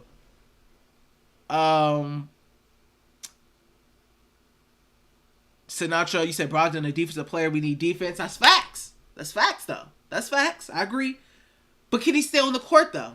Sinatra, he could be a defensive player, but what good is he to us if he's going to play 36 games, bro? And he cost us the 10th pick. How we going to be looking? Let's say worst case scenario. Following this trend of what Brogdon has played in his last 3 seasons, let's say he only played 45 games next season. We've done giving up the 10th pick for a guy making over $20 million, 30 years old, and he's only played like 40-something games for us. He could be all of a defensive player or a decent player he wants to. What does that matter if he's not on the court? And that was Dallas's problem with Kristaps Porzingis. Kristaps Porzingis, he's the unicorn. But he couldn't play. He wasn't available consistently. So what is all that talent when you aren't available consistently? I mean, like they say, what they say, the best quality is availability or something like that. You got to be available, man. You got to be able to be available. And I agree with you. I do think he's a good defensive. I do think he's a good player. But can he be available consistently for us? Or is he going to get hurt and play like 40 games? And now we're going to be pissed off. And we're going to say, Tommy's an idiot. We gave up 10 for this dude. And he's not playing. And we're so Wizards. And this is why we suck and are in purgatory. I'm not willing to take the risk, man. I'm sorry. I'm just not. I'm just not willing to take that risk on Brogdon. Jimbo, you said, hypothetically, we have DeJounte Murray, Bill, KP. Which seed are we? Bill, Murray, and KP? Depending on who you surround, who you can like kind of maneuver around and kind of clean that out with. If KP, it all in the ceiling, all depends on KP's health. Which is why I don't need to be worrying about Malcolm Brogdon's health as well. Because I'm already worried about KP staying on the floor. If KP stays on the floor, I think they can be like maybe a 5th seed with that 3. I think they can fight for that 5th seed. You know, that 5th, 6th seed. I think they can fight in that area, out of the play-in. You know? I still don't know if they're better than Miami, Boston, Milwaukee, Philly. I don't know if they're better than those teams. But I can see them fighting for that 5th seed for sure. That 5th, 6th seed with that 3. If KP stays healthy. You know, I think they can avoid the play-in. And you said, still can't wrap my head around how were we the 1st seed for a week and it fell off so big. What was that change for us that made that happen? I think it was a multitude of things. I think guys didn't buy into West's system. Guys were complaining about their roles. Guys were complaining about the complexity of the system West was trying to run. And when you got guys who don't like their role, you got guys who don't like their role in the offense, you know, and they don't feel like they're being used correctly, they start tuning out, and, you know, the foundation starts to get cracked. When you got guys who are complaining about their role, about the offense, etc., it's going to affect different aspects of the game. The guys are going to not buy in. And when you don't have a team that's fully 100% bought in their role, and what the coach is telling them, things are bound to fall apart. And that's what happened. Bees Nietzsche said, our horrible offense caught up with us and the amazing defense fell off bad. Yep. They were good defensively, bad offensively, and then they became bad offensively and bad defensively, and they sucked. Got a little better offensively as the season went on, but got worse defensively, so it didn't matter. And he said, at Jimbo, pretty sure we're at least in the playoffs. Facts. With that lineup, he said, definitely in the playoffs, I feel like. Biggie, what's going on, my guy? What's going on, Biggie? He said, what up, D? What did I miss? We're just talking about draft stuff. And then Bradley Beal, the report came out yesterday night that he was going to opt out of his contract and enter free agency. And then Bradley Beal came out and tweeted, he was like, hold up, what? Basically saying, I ain't say nothing like that yet. I don't know how you got that info. I mean, hey, we'll see. We'll see. Also, we got this tweet from 13 hours ago from Evan Sideri. He's a national NBA reporter for Basketball News. According to Woj, she said the most active teams in trade talks right now are the Pacers, the Wizards, and the Kings. I don't know what that means, guys. I don't know if it could be the Wizards talking to the Kings about moving up to 4, or probably more realistically, the Wizards talking to the Pacers about that Brogdon stuff, which would be an L. So, I mean, they saying the Wizards active in trade talks right now, so I don't know. I don't fully know. BZs, you said, as to why that defense got so bad, I think we were all wondering what happened. And you said, BZs, yeah, but why was it the coach's fault? Did we just stop trying? Yeah, like I said, I think it was a mixture of guys just weren't buying in. Guys were already upset with their role in the offense. Then guys, the rotation was like 10 guys deep, so guys weren't getting consistent minutes. Minutes were sporadic. And when you do that, just with guys being unhappy, things are bound to fall apart. Bound to fall apart. Sinatra, you said, LOL, COVID plays a big role in those injuries, bro. All those recent injuries are mostly protocols. I mean, hey. I don't know, man. I don't know. I mean, it's good to see. I'm glad you're in here, Sinatra, because it's good to see for a change, like, somebody be like, yeah, I want Brogdon, because I've just seen everybody be against it. So it's good to see somebody who wants it to happen. And I mean, hey, because it's good to see, like, the opposite reasons of being for Malcolm. So I'm glad you're for Malcolm and pro Malcolm, because it's good to, like, be debated, like, why we should get him. I mean, hey, you say majority of it's COVID. I mean, hey, that's the optimistic view. I mean, hey, maybe you're right, Sinatra. Maybe you're right. Maybe you could be right, my guy. It's just maybe a majority COVID protocols, etc. I mean, sure, that's fine and dandy.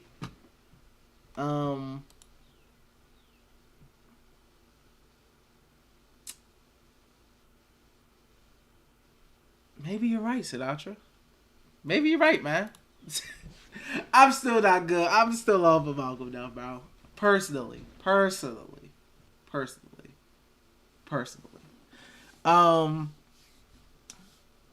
Jimbo, you said, Dinwiddie just had to stay. I mean, had to start playing bad. Yeah, it was also a couple things as to why the Wizards started so good too. Montrezl Harrell was playing out of his mind. Dude was getting MVP chance. Spencer Dinwiddie was playing really well. He was hitting clutch shots. So those two guys playing out of their minds, because this is all while Bradley Beal was playing bad. Bradley Beal was struggling. He was shooting bad, etc. But Montrez was playing really good. Spencer was playing really good.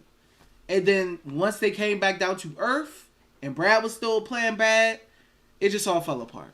It all fell apart.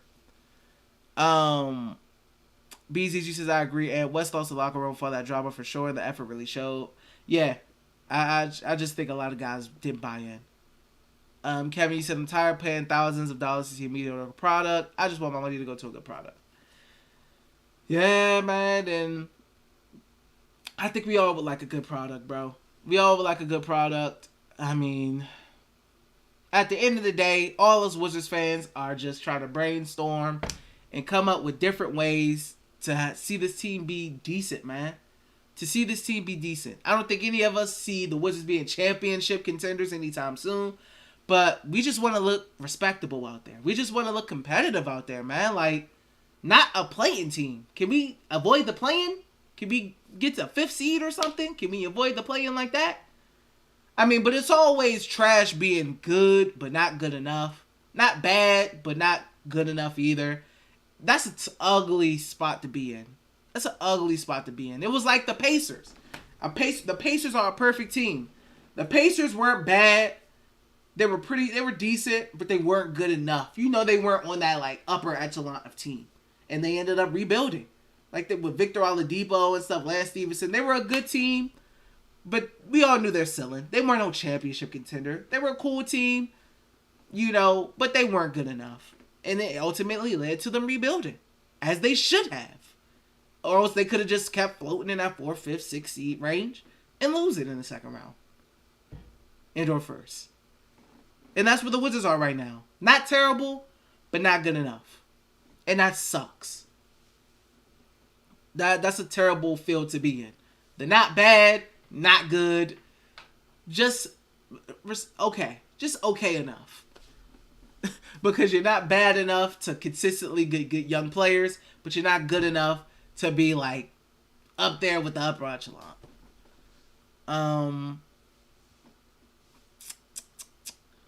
Kevin, you said, oh, I just read you. And you said, at least it showed the potential for the team.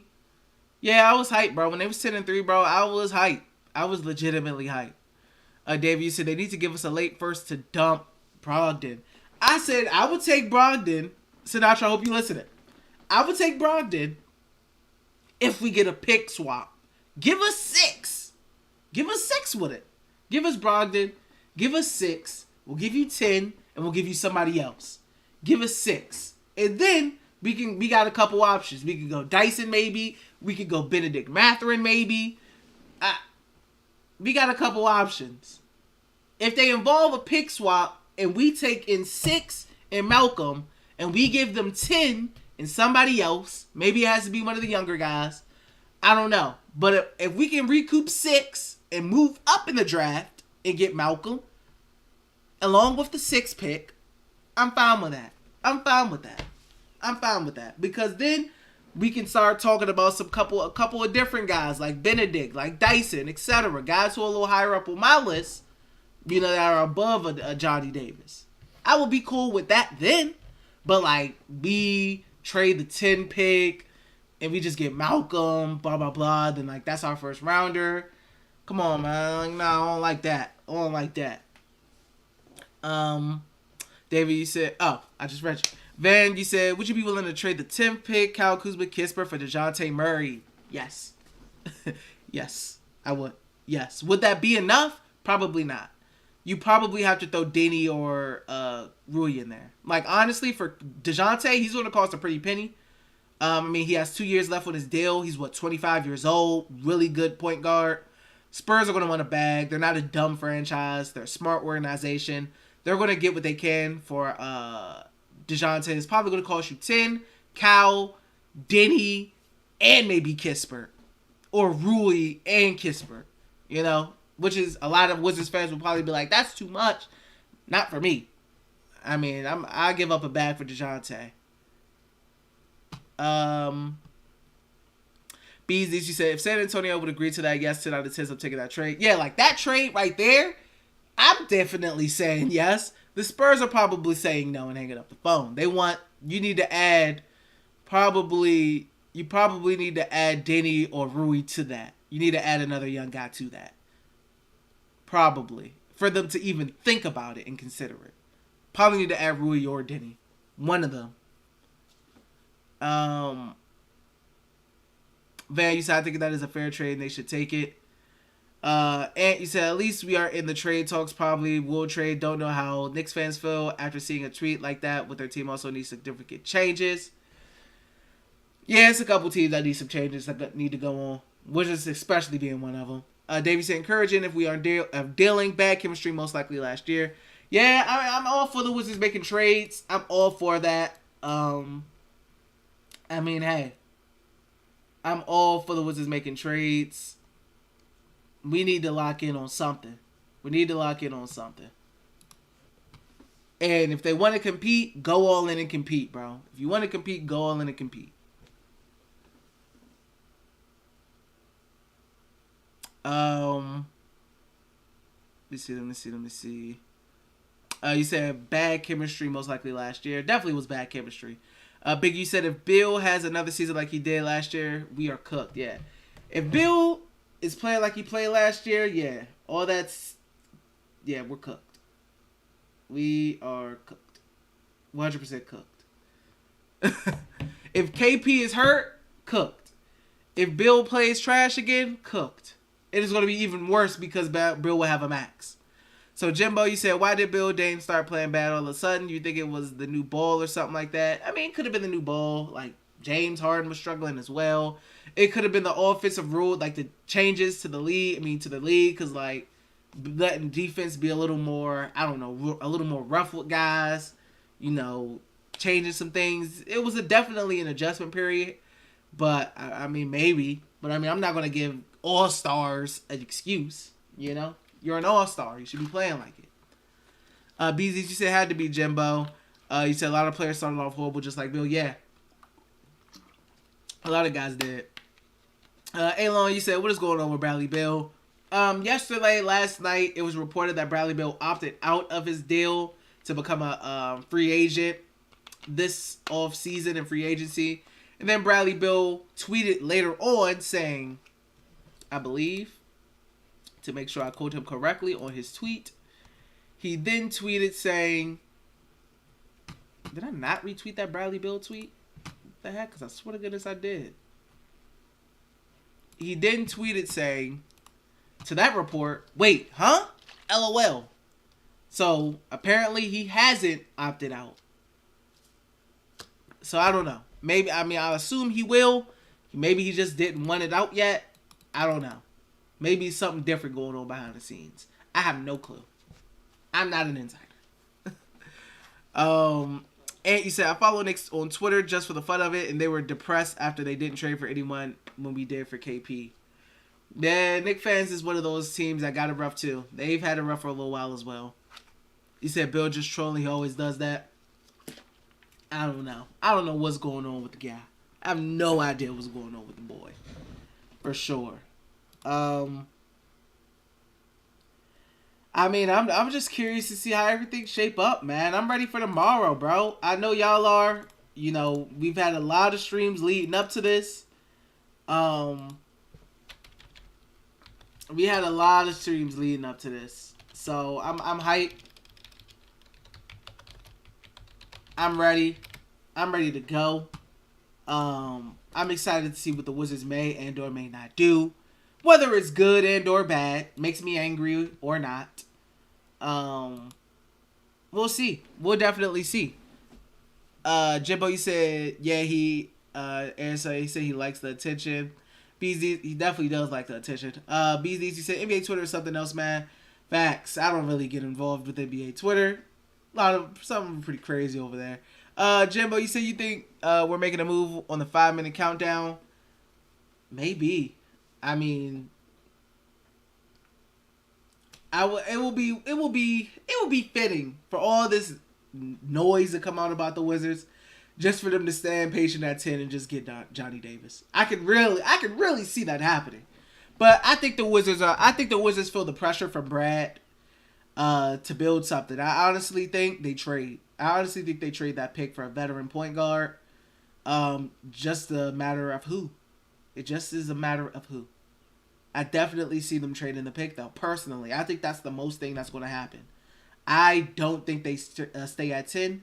I think they move the pick. I don't know for who, though. Who I would like it to be is DeJounte, because I don't think the Thunder really want to give up SGA. I don't think the Spurs really want to give up DeJounte, but I mean, hey, I go for DeJounte, man. And that's probably a stretch and unrealistic. Van, you said I'm excited about tomorrow. Hope we get the number 4 pick. That would be lit if they moved up to 4 to get Ivy, but I don't know, because didn't Tommy say, or somebody say, like, they're not looking to start a rookie point guard or whatever, even though Jaden isn't really a true point guard, but I mean, I don't know, man. I don't know. I'm starting to think less and less that they move up to 4. Personally, I could be wrong, of course. Kevin says, anyway, we can get a Kyrie or a Dame. I feel like we can get Kyrie in a sign of trade. I don't think the Trailblazers are ready to move on from Dame yet. And I don't think the Wizards need that headache that Kyrie brings. The Wizards had issues with freaking Montrezl Harrell and lesser talented guys in the locker room last season, and it turns into a mess. They had trouble with with Austin Rivers and Dwight Howard, etc. before the past. They don't need Kyrie Irving. I don't think he's a guy that they can handle. You know, I don't think he's a guy that they can handle, personally. I don't want the baggage on the Wizards team. They couldn't handle Montrezl Harrell and Spencer Dinwiddie last season. I can only imagine Kyrie. Biggie said Johnny Davis watch party. If they stay put at 10, that's what I think the pick is, man. If they stay put at 10, I think Johnny Davis is the guy. I mean, with Johnny Davis, you got a guy who has a good motor, good defensive upside for sure. Nice mid-range game, can work out of the pick and roll. Of course, you want him. Of course, it's important for him to work with that 3-point shooting, increase the ball handling, and a lot of the inefficiency at times probably is because of just the role he was at in Wisconsin. I definitely think Johnny Davis has I like him. I definitely like Johnny if they stay put, but I see them moving the pick. I really do see them moving the pick. Ajibbo, you said probably. I mean, Ant, you said Ajibbo probably. Jimbo, you said I feel like the Wizards are going to pull an unexpected move, just like the KP trade. We can only hope, Jimbo. We can really, truly, truly only hope. We can truly only hope. We could truly only hope, man. Ham, you said 1 Denny, 2 Kisper, 3 Rui. And I guess that's your order of like how you feel about the young guys. Biggie, if we trade that pick and Johnny becomes a star, trade Beal and blow it up. If you trade that pick and Johnny becomes a star, trade Beal. Hey, if Johnny Davis out there hooping, like let's say he out there hooping this season, Biggie is gonna be talking his talk, bro. If the Wizards trade the pick or something, and Johnny get drafted somewhere else and he hooping, Biggie gonna be talking his talk. He gonna be like, I told y'all, man. Y'all, I don't know why the Wizards ain't listening. The Wizards is stupid. I told y'all Johnny was that dude. I already know how it's gonna be. Jay, you said, get a job back makes anything else they do better. That's all about what they come up with, you know? I mean, I wonder if they stay at 10, you know, or if they don't draft for a veteran point guard, I think the chances of John coming drastically go up. It's all about what they do tomorrow. If they trade for a vet, we know John not coming. If they just stay at 10, you know, or if they even move up to get Jaden Ivey, I think the chances of John Wall coming back drastically increase. I do. I think if they get a guy like Monte Morris, I don't know if he's I don't think Monte Morris is like a long-term starter or anything. I think John Wall is still a possibility. But we got to see, it's all about who they trade for. What vet point guard they trade for if that happens to determine if John potentially is coming back. If they stay put at 10, I think 100% there's a good chance that John may be back. Maybe. We'll see. Jimbo, you said saying Kings are asking for too much. Yeah, that's what it may be a little too much for the Wizards liking for a player that won't help them like move the needle immediately. Haim, you said Rui potential. Okay, I see. And you say I could see us killing ourselves if we draft another mid player. Side builds to the max, definitely. Wizards are already in the crapper right now by giving Brad this max. They already, like I said, they already struggled to build a contending team when Bill wasn't on this max. So putting Bill on this max makes life even harder. A said Big J helps with the pain for sure. Sinatra said I think Zingis and Bill could do big things to be honest, but our bench too small and weak, man. We need scoring off bench, someone that can average 18 off bench. Sinatra, so what's your take on potentially John Wall coming back? Would you be okay with John coming back on a mid-level exception? You know, something for cheap, and they just stay at 10?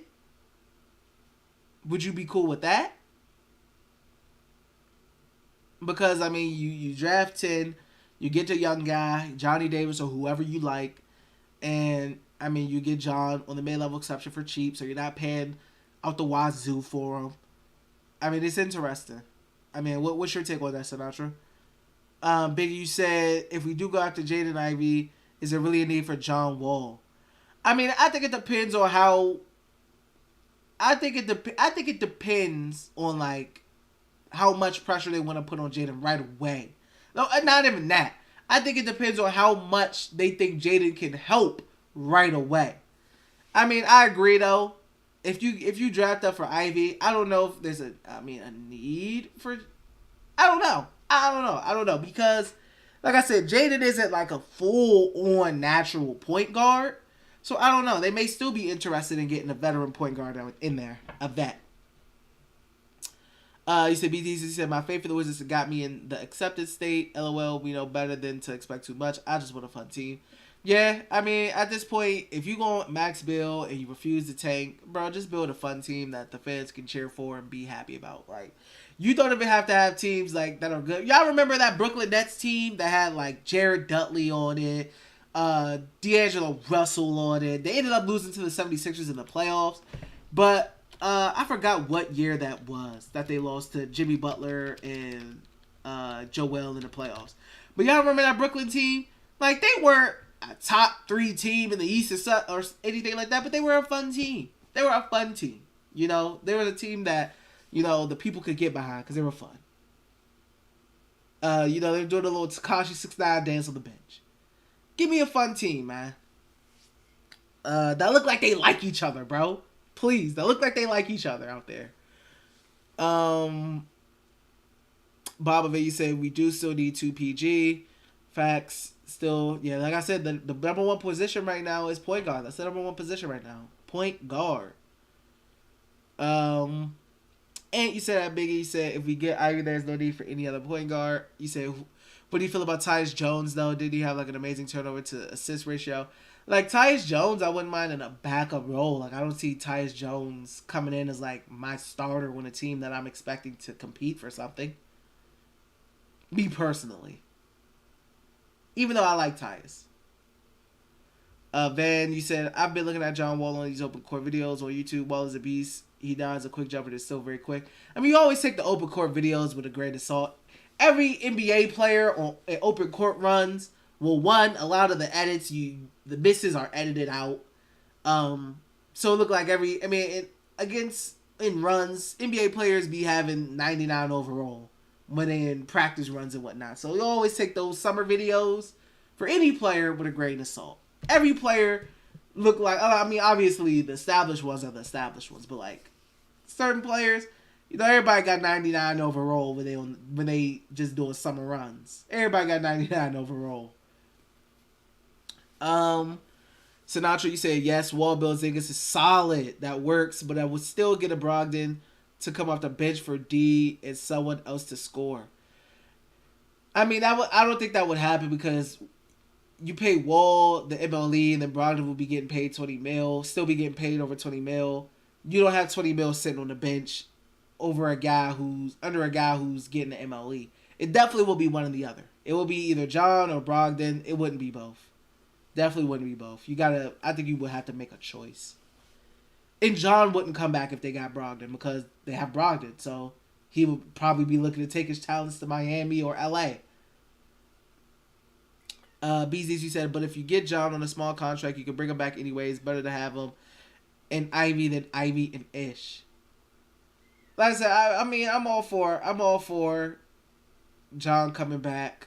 I would rather have him with an MLE than Brogdon. That's still my stance. I'm cool with that. I'm cool with John. So if they stay at 10 with the mindset to get John, I'm cool with that. And you said it could be cheap and a great backup or even start taking PG. Yeah, as far if you're talking about John, yeah, I agree. I agree with that. Daniel, you said, hey, bro, personally, I think the Wizards stay at 10 and get a vet guard, Operation IV. My God, I can't speak. Is it realistic? In my honest opinion. Yeah, Daniel. I like I said, the more and more, I look at stuff and I think about it, the less and less I think they trade for 4. I don't think they move up to 4. I don't think they get Jaden Ivey. I just don't see it. I think Malcolm Brogdon is very realistic. Not maybe the most unpopular choice. That's probably the most realistic choice. Probably the most realistic choice. Bobovich said, especially if we end up with Brogdon, we would definitely need a solid enough backup. Yeah, like Ish is cool. But I would have liked Tomas Satoransky if he would have stayed. I would have been happy if he stayed, but he didn't. Sadly. How do you feel about Monte Morris? I like Monte Morris. I definitely like Monte Morris. Like he's another guy that obviously you don't trade 10 for, but if it came down to it, I wouldn't mind getting him. Like who brought up? I think it was Ant. Like Tyus Jones, he's another guy. I wouldn't hate getting him either. I don't know if these guys are long term, starting point guard options, but these are guys that I like. I wouldn't be mad at getting. That wouldn't cost you the 10 pick or anything like that. Because I think both of those guys are solid players. And then with Monte, you got the Denver connection with Wes. There you said true. And you said Tyus Jones averaged 7.04 assist to turnover ratio while averaging 9, 2, and 5 while playing 20 minutes. I don't know, man. I feel like he has a lot of potential. Yeah, like I said, I don't know if he's the long-term fit, but I wouldn't be mad at the Tyus Jones. He's definitely 100% serviceable. Sinatra said, LOL, by the way, there's under-the-table deals that happens as well. When a player takes a pay cut, he's getting money under the table. Yeah. There's always some behind-the-scenes stuff going on that the fan doesn't know. There's always some behind-the-scenes stuff. Biggie said, yeah, because Dinwiddie look good in the summer run, and as we all know, looks can be deceiving. Yeah, I don't look at none of them. I don't look at none of them freaking them off-season videos and be like, oh yeah, they about to cook this season. Every NBA player got 99 overall in these summer runs, bro. They all 99 overalls. Yeah, facts. He said Dimwitty. That's why I had to read it again. He said Dimwitty. Lord. What's going on, Smith? He said Osman Dang at point guard.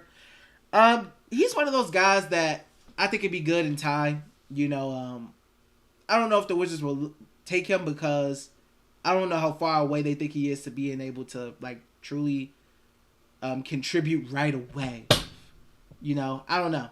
I haven't really watched that much of Dang or Djang. I feel like I'm saying his last name incorrectly. I apologize to Dang or Djang if I'm saying it wrong. I haven't watched that much on him, so Smith, you probably know more about him than me. Do you feel like he's someone who can help? Do you feel like he's somebody who can help now, or do you feel like he's some time away? And I feel like that would be maybe a reach at 10. But he could be one of those 5 that Tommy was saying he thinks would be there. At 10. Big, you said, what's up with Ricky Rubio's contract? I think Ricky Rubio's a free agent. Ricky Rubio, I'm sure, is a free agent. My thing with Ricky Rubio, he's another guy who's coming off an ACL. I don't want no guys who's coming off an ACL. Ricky Rubio is an unrestricted free agent right now, but he tore his ACL. I don't want no guys who's coming off a torn ACL. We just got off a guy who came off a torn ACL. Even though Ricky's more of a, even though he's more of that, whatchamacallit, even though he's more of that, what's the word I'm looking for? Natural point guard. Unlike Denny, who's more, I said Denny. Dinwiddie, who's more of a combo guard. So I say that.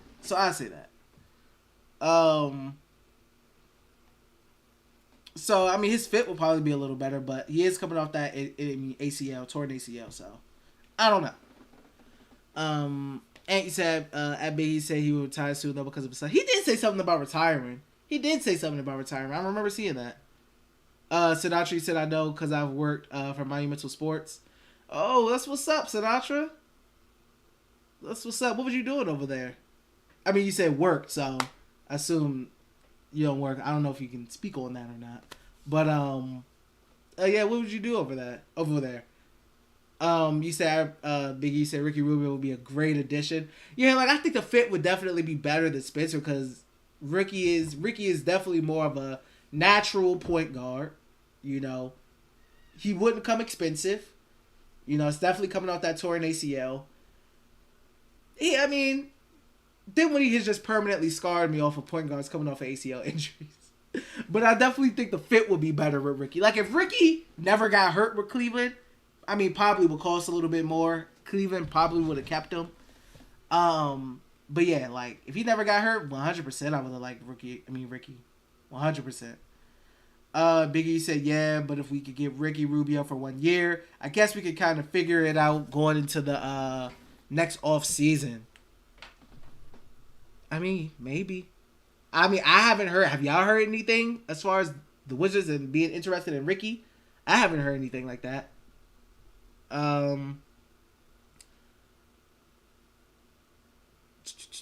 am I at? Brandon, you said trade back and draft Jalen Williams. I don't think Jalen Williams gets enough love. Like, he's one of those guys. I think he's one of the best, pick and roll guys coming out of the draft right now. I mean, he has a good feel for the game.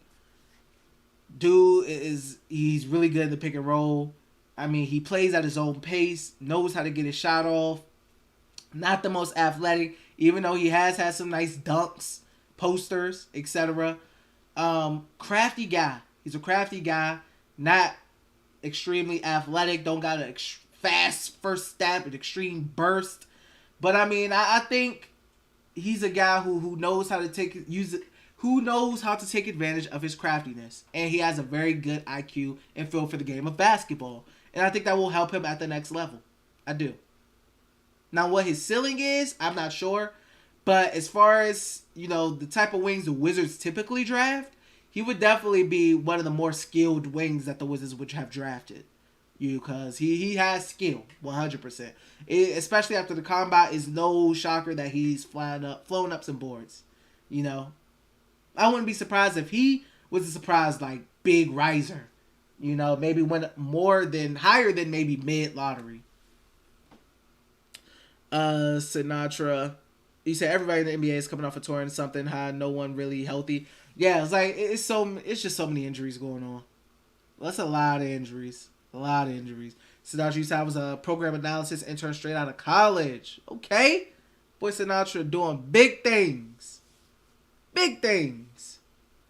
Biggie, you said I would get Ricky Rubio for 1 year. He could give us 40 games and see if there's anybody being traded at the deadline of the season on a point guard. This is another thing. This is another thing with Ricky.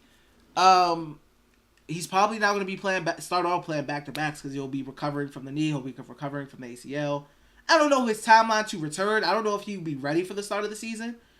That's another thing. I don't want anybody who's going to be missing the first little couple games of the season. We already did that with Rui, who missed like that first half of the season. I don't want to start off another season with a guy missing a bunch of games, recovering from injury. He's probably not going to be playing back-to-backs to start off. It's just, it's a couple things with Ricky that I just would rather not deal with while he recovers from that injury. Then you said another key to the next season is the decision-making of Wes Unseld Jr. Hopefully, with 1 season under his belt, he will make better player substitutions. Facts, man. 100%. 100%, man. You need Wes to make better decisions. Because there was a lot of times last season where he just made questionable choices. And ultimately, it hurt the Wizards in the outcome of the game. He definitely had some coaches' losses, out there last season. So hopefully in his second year, like I said, I don't want to judge him too harshly. Hopefully his second year, he's better. Bees D's, you said, what under the table deal do we have to give KD for him to come to the Wizards? Get that man a statue or something. Yeah, I mean, I don't know. They should have been doing the under table something back then to get KD, but nah, KD ain't want to come. If KD wanted to come, he would have came. I mean, he ain't even get the boys a meeting. When you don't get a meeting, you know it ain't no interest there. He ain't even give cuz a meeting. He gave them no love. Just want to say once again, guys, thank you guys for the 38 viewers in here, 30 plus viewers. Appreciate you guys tuning in on the stream. If you haven't already, please make sure to like the video for your boy. Help support the video, get it seen, all that good stuff. Tomorrow, make sure you guys are in here for the draft watch party. I will be streaming probably like maybe 7:30, like 30 minutes before the draft time. I mean, before the draft like officially comes on. So we can all see what's popping. We can react, who drops, see who doesn't, see if the Wizards trade the pick, see if the Wizards just stay put and draft at 10, see if we get mad or we're pleasantly surprised. All that good stuff. If you guys want to become a channel member, check my pinned comment in the chat box. Click the link. Definitely try to hit the 10-member goal. Also, if you want to donate with a super chat, you could go ahead and do that. You know, help to the move out fund if you want. But thank everybody for being in here. I appreciate all the support, guys. Smith, you say he could be on the second unit now. We need a high ceiling guy to move out of being a mid team. I mean, we should have honestly started over and tried to redo this thing, because honestly, Smith, I it's hard, bro, for me to see them not being a mid team. I don't know how they get up to the upper echelons of Boston, Philly, Milwaukee, Miami. Like, I mean, it's tough, bro. It's like I feel like even when trying to trade for a big name, for example, I feel like there's so many different teams that can outdo their package. Like when they were interested in Domantas Sabonis, the Kings outdid their package easily because they gave up Tyrese Halliburton, who's one of the top young players in the draft, who got drafted after Denny and at like 12 or something. The Kings hit on that pick, and they was able to bring in an all-star because they hit on that pick. They drafted a future star of this league. Tyrese Halliburton I believe is a future all-star. I loved him coming out of college. I feel like he's a future all-star. Biggie, you said, how about this Rui and our second pick for Malcolm?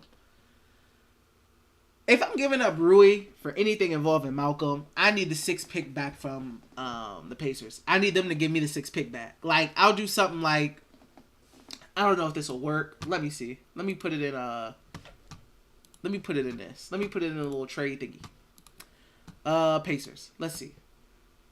To make sure it works, number one. Even though I doubt Rui would be traded, because I don't know. Crown, when he's in here, he brings up good points about the logistics of things and them being in the Japanese market and whatnot. But let's say it is Rui. We got Rui. We give up Rui. We give up 10. Right? We give up Rui and 10. The Pacers give us 6. Give us Malcolm Brogdon. Let me see if this works. Let me see if this even works. Try trade. Does this work? Fail.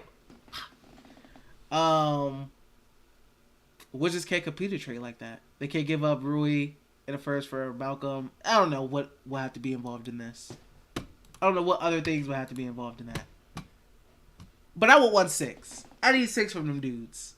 If I'm giving up a Rui, etc. Smith, you said Rubio will elevate team for sure. I just don't feel like dealing with all the logistic stuff again, like missing out on the back-to-backs. I don't know how healthy he is right now. I don't know if he's planning on missing any games. I definitely like his fit. I do like the fit pre-injury. I love the fit pre-injury. Now, I just don't know. Hey, y'all. We was talking about before. I'm looking at Twitter. We was talking about before KD. We was talking about KD. We was talking about KD. Look at this tweet per Woj. He said there are teams rooting for Kyrie Irving to opt out and walk away from the Nets, believing it would give them a chance to cobble together a trade packages to acquire Kevin Durant. Look at my boy Bernard. He already got the vision. Bring him home, man. KD, come home, bro. It's too many teams, bro. You be hopping from too many teams. It's time to just come home, bro. You know, you got your rings in Golden State. You know what I mean? Brooklyn ain't work out that much. Come home, bro. Get the love, man.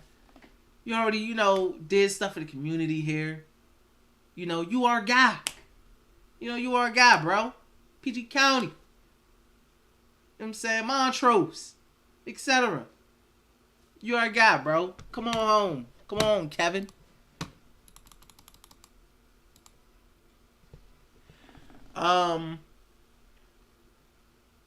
Kevin, you said, what do you think we took Tari Eason at 10? I think Tari Eason at 10. I don't know. I don't like Tari at 10. I feel like that may be a little too high, maybe, for Tari. I do like Tari defensively. I think he could definitely help. Defensively, he's a really good player. Maybe early on, he deals with like foul troubles and stuff like that, because he is a guy who, his number, he got the stealing numbers, but that may lead to, unnecessary reach-ins, unnecessary gambling early on. So he may be a guy who could foul a lot, in his early year, but definitely is a versatile guy. Definitely can help defensively. His shot mechanics is a little weird, but I don't know about at 10. I would rather just go with Johnny, personally. And you said, how do you feel about AJ Griffin? AJ Griffin, I think he has the defensive upside. I know he didn't play the best defensively. The injury stuff I know scares a lot of people off. I definitely think he's talented. He's a talented player. He's another guy who could be there at 10, potentially. I don't think I would hate it if they took AJ. I definitely wouldn't hate that. That's another guy right there. But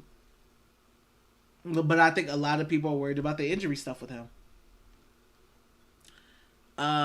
What's going on, Brandon? You said Beal's gone, bro. I got a feeling that he bounces to Miami or Philly, Lakers, or Portland are pipe dreams. I mean, I'd be shocked. I really would be shocked, but you could be right. But I'd be shocked. I really would be shocked. I really would be shocked. Smith, he said, I think Andrew Nimbar can contribute right away. Big Andrew Nimbar guy, see. I wouldn't mind him, though. Like, if he is in the second round or something, blah, blah, blah. I wouldn't mind getting an Andrew Nimbar. I like Gonzaga guys. I feel like Gonzaga guys have good IQs. Man, you said, nice. Ty, you said, if Bill goes, who do you trade? If Bill goes, I don't trade anybody. I start the rebuild. Oh, but if Bill gets traded, I don't trade anybody. I mean, outside of Bill, you're giving me majority of the assets. You're giving me the Tyler Heroes or the Tyrese Maxeys or the Afridi Simons or Simmons. Why can't I remember people's last names? But you're giving me the Afridis, etc. We build it around the young guys. That's what we doing. Van, you said PG County native. Ty said, same question. And you said we would treat KD so good. Come on, D. Come on. Facts, bro. He always talk about he get that love and Golden State, blah blah blah. I don't know why he really just doesn't want to come play home. Maybe it's just he don't feel like dealing with the fam, or he didn't feel like dealing with the family and just all the, I don't know, stuff that come with it. But I thought it was a natural fit, bro. Especially with Brad and John, a younger John and a younger Brad. I thought that would have been a really good that would have been a terrific big three. Like, seriously. They could have gave LeBron and the Cavs a run for their money. They really could have.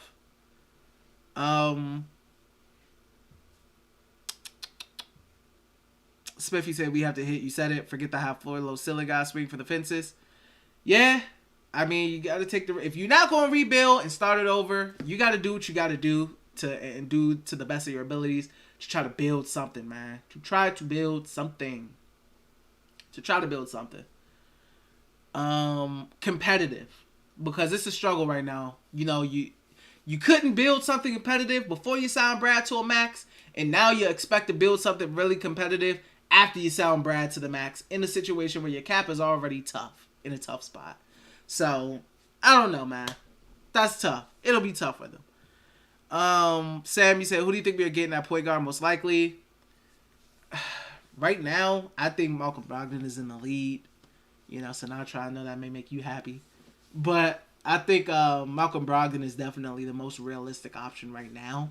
I mean, maybe Monte Morris pops up and they shock us with that, or maybe they stay at 10 and they go John Wall, you know, and they come to an agreement and reconcile things. I think SGA's a pipe dream. I think DeJounte's a pipe dream. I think Jaden Ivey, that's getting on the more of an unrealistic side for me. I can't talk.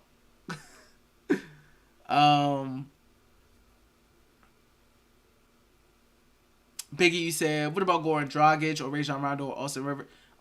I don't want nothing to do with Austin Rivers. Last time Austin Rivers was here, it ended in a mess. I don't think Brad wants him back. I think Brad and Austin Rivers got into it at that practice that famous practice where John told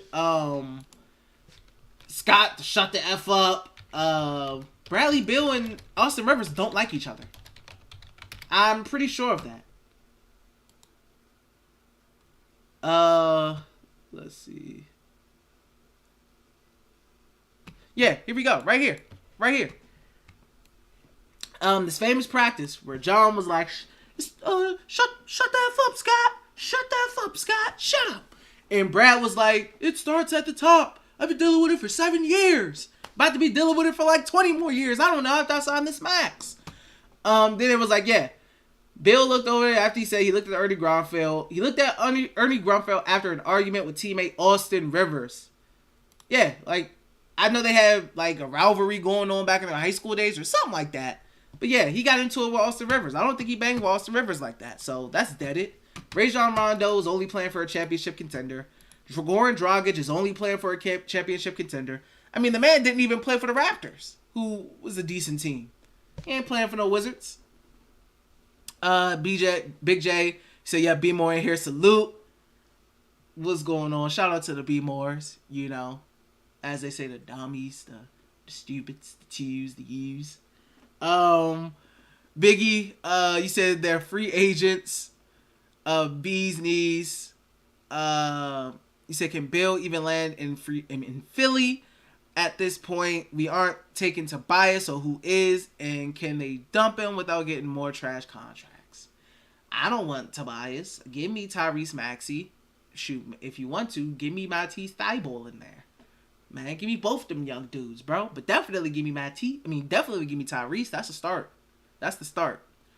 Kevin, you said, fun fact, my older sister went to school with KD. I remember when I went to a private school.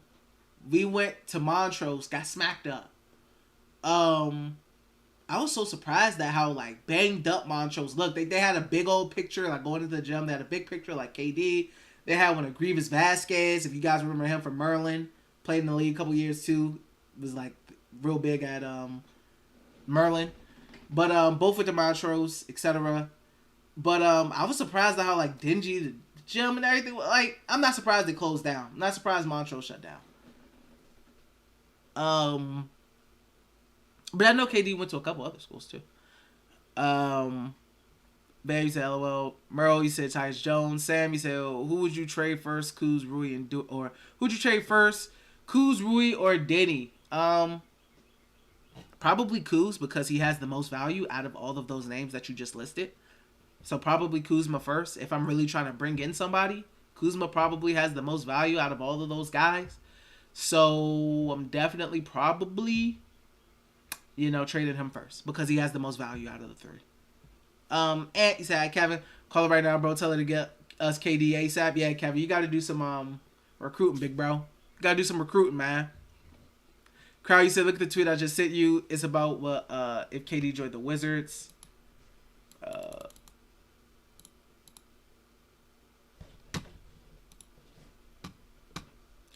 Facts. I just followed you, Crown, by the way, on Twitter. So follow me back, Crown. Facts. Wall, Brad, Kevin, Markeith, Marcine. JaVale McGee would have still been here? JaVale would have still been there? Otto, Bojan, Tomas, Brandon Jennings. But I mean, this starting five in general, that's a really good starting five. That's a really good starting five. That's a really good starting five.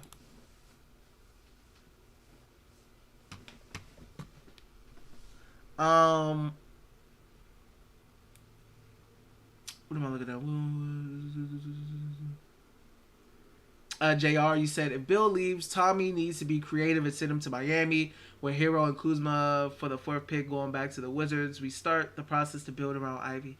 Yeah, if Brad leaves, I'm definitely like doing my damnedest to get up to 4. Like I'm doing what it needs to take to get up to 4.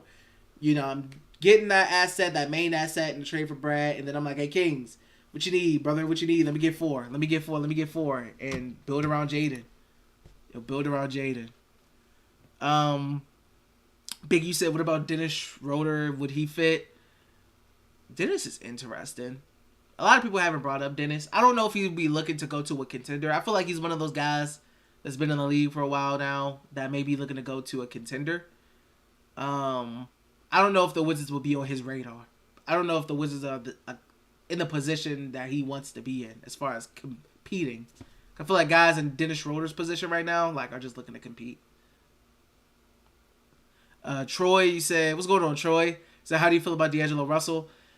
I personally don't like the fit with D'Lo. I mean, he's more of a combo guard as well. I don't think he fits what Wes is looking for as far as the pass first point guard type of guy, defensive guard type of guy. I think he's more of a combo guy. I don't know if he fits next to Beal. It's tough. Fit next to Bradley Beal is tough. I don't think combo guards can fit next to Brad. I think you got to be like a legit point guard to fit next to Brad. Like, John fit next to him. Russ fit next to him. I think Tomas fit next to him. But those are like point guards. You know, Tomas is like very pass first. John was, I would classify him as pass first. Russ was, I don't know if I would classify Russ as pass first. But these are all guys who are like legit point guards. Dinwiddie didn't work. D'Lo, don't think it would work. Colin Sexton, don't think it would work. These combo guards that will start at the 1, I just don't see it working with Brad. I just don't think those fits work. I've seen what works with Brad, and now I've seen what don't work with Brad. And the combo guards seem not to work with him. What am I looking at? Why do I always lose my train of thought? Bees Knees, you said we were all driven about this lineup. Facts. KD playing, man. He played. Sam, you said I want them to put Kristaps at the 4 and Gafford at the 5. Draft a big dude from Duke. Trade Mark Williams. Trade one of our forwards for a guard or get a mid-level guard out of free agency.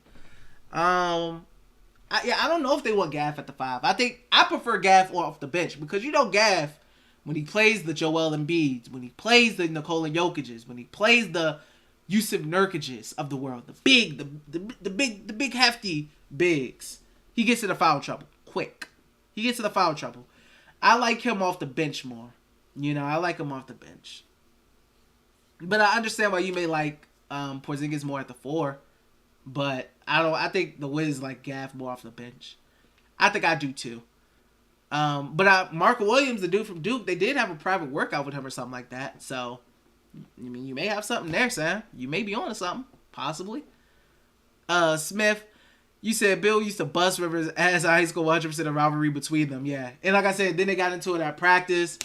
Back in like 2018, Rivers ain't coming back. Rivers don't want to come back. And I think like on a podcast or something, I don't know. Didn't Rivers like say something about John having a kid before John even brought that up. I don't know. It was a whole bunch of stuff with Rivers.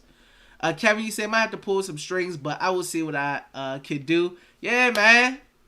We need you to start. We need you to tamper a little bit. Help us out, man. Nick, what's going on? He said we need to sign and trade Brad to Philly for Maxey and draft Ben. Like I said, if I'm trading Brad to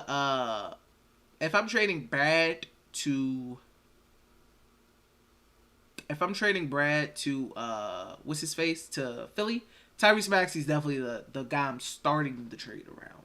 Who I'm starting it around.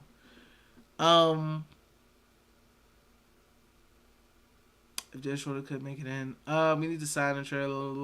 Biggie, you said if Dennis could make it in Los Angeles, to me, I think his options are limited. Yeah, we'll see. We'll see with Dennis. His fit would be interesting. I'm not sure how that fit would work. That's interesting. I never really thought about Dennis like that, honestly.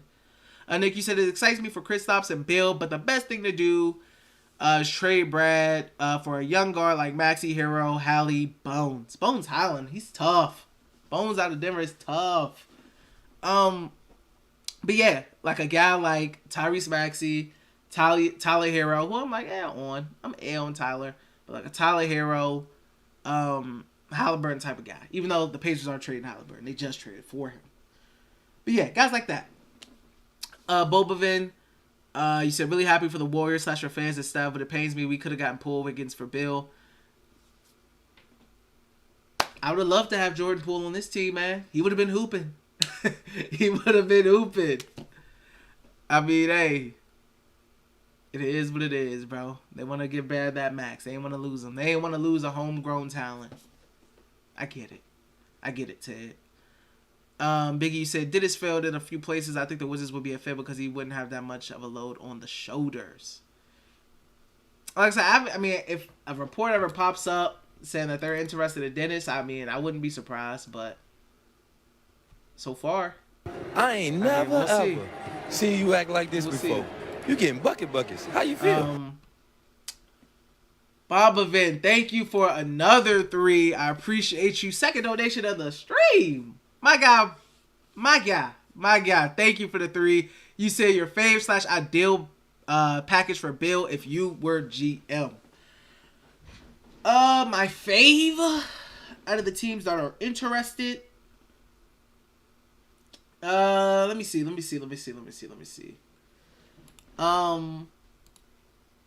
I would say definitely.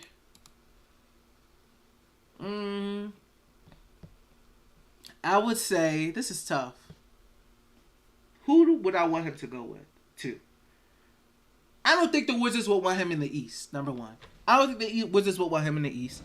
So I would look at the Western team. I would look at the Western side of things.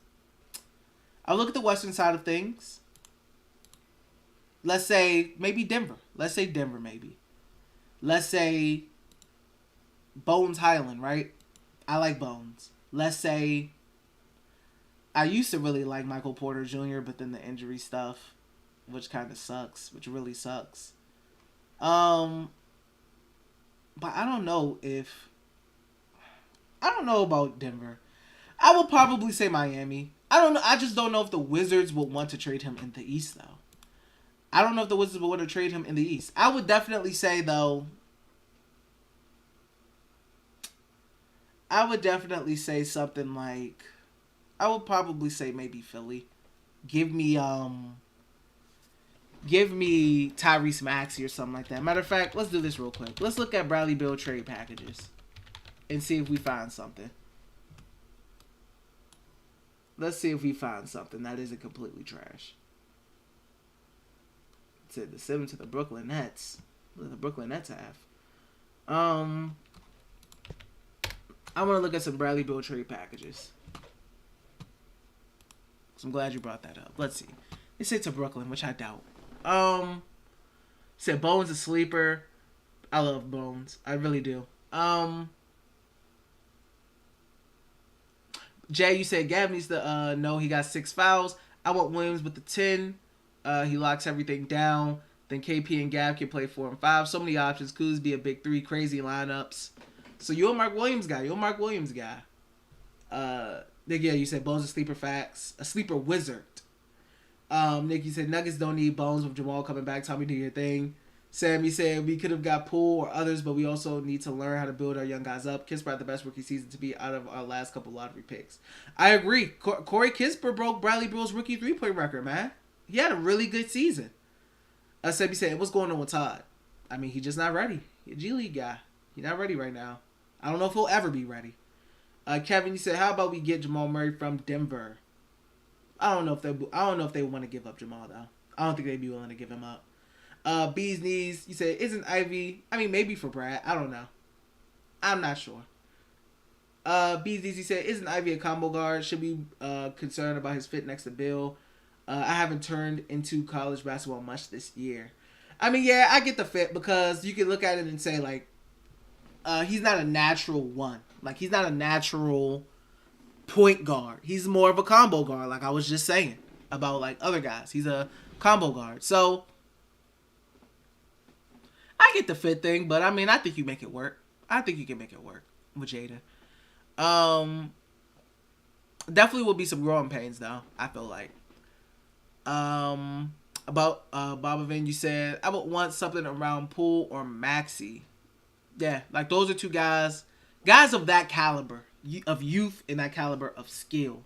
Guy of that caliber of youth and that caliber of skill, like a Jordan Poole or a Tyrese Maxey type of guy. Nikki said Bones, Barton, Cousins, and 2 future firsts for Bradley Beal and Thomas Bryant. The Wizards can't add Thomas. Thomas Bryant's an unrestricted free agent. Unless, I don't know, it was like they added a sign and trade, in with Thomas. I said Thomas. Okay, let's look at this Nets trade. Hello? In the world? Okay, never mind. 6 blockbuster trades to help the Wizards rebuild. Okay, this should be cool. Let's see. Boston Celtics. Celtics get Bradley Beal. Wizards get Jaylen Brown. I don't know if this is valid anymore. This article was 5 months ago. This article was in January. I don't know what the Celtics record was at the time, but I would love this. I would do this. 100% I would do this. But I don't think, where the Celtics got, they will be looking to get rid of Jaylen Brown right now. They will be looking to add Bradley Beal to Jaylen and Jason. So I don't see that right now happening anymore. Hawks get Brad. Wizards get Danilo Onyeka, who I wanted at 1.2 in the I think Rui draft, and Cam Reddish. No, it wasn't the Rui draft. Maybe it was the Denny draft. I forgot. This is trash. Knicks. Let's look at how y'all feel about this Knicks one. Fournier, who's like Obi Toppin, former top pick. RJ Barrett, top pick. How would y'all feel about this Knicks trade? Troy, you said, I'm going after Rubio or Schroeder, then Levine or Wiggins. Keep Bill if the money works. It's time to win. It's 100% time to win. The Wizards don't want to rebuild. They refuse to, so it's winning time. So I 100% agree with that. Rubio, like I said, the only thing with Rubio is just coming off the torn ACL. We just had the Denny thing. Not Denny, the Dinwiddie thing. He came off a torn ACL. That came out terribly. But Rubio's more of a natural point guard than Spencer Dinwiddie is. I don't know if he's going to be ready by the start of the season. I don't know if he's going to be, he's definitely going to be missing back-to-backs as he heals up. I don't know how many games he's going to miss. That's my only thing. We're getting guys that's coming off these torn meniscuses or torn ACLs. Dennis Schroeder is interesting, though. He's definitely one of the interesting ones. Levine, they said Levine looking like he may be going back to the Bulls. And then Wiggins probably about to get his little bag for sure. Beasley, you said they're not trading Brown for Bill. Facts. Nick, you said I'd do Bill for Reddish. You that high on Reddish? Also, this is outdated, right? Because Reddish got traded to New York. So this is definitely, that's how you know this is like 5 months ago. This Knicks trade is like cool. I like RJ Barrett. Obi's cool. Evan is blah. But I doubt it. Clippers. This is pretty nasty. Mavericks. This is pretty. I need a more like updated one. I need a more updated trade thing. I need something that's a little more updated.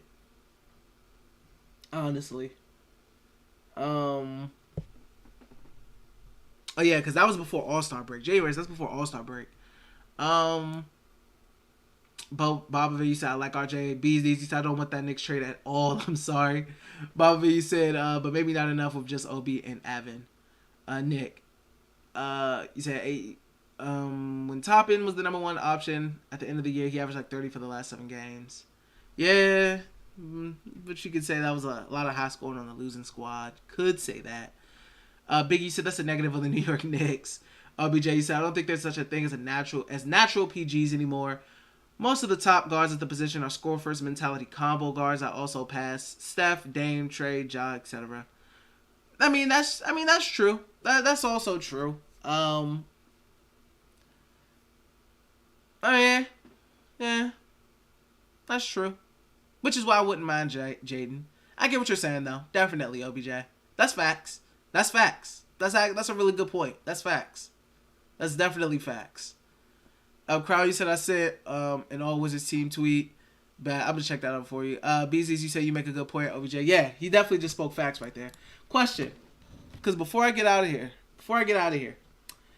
let me reset this. Okay. Would you guys do this? Would you guys do this trade? Spurs. Let's say it's the Spurs. 10th pick. This is for DeJounte Murray. We get DeJounte Murray. We give up 10th pick. Kyle Kuzma. Obviously, we have to.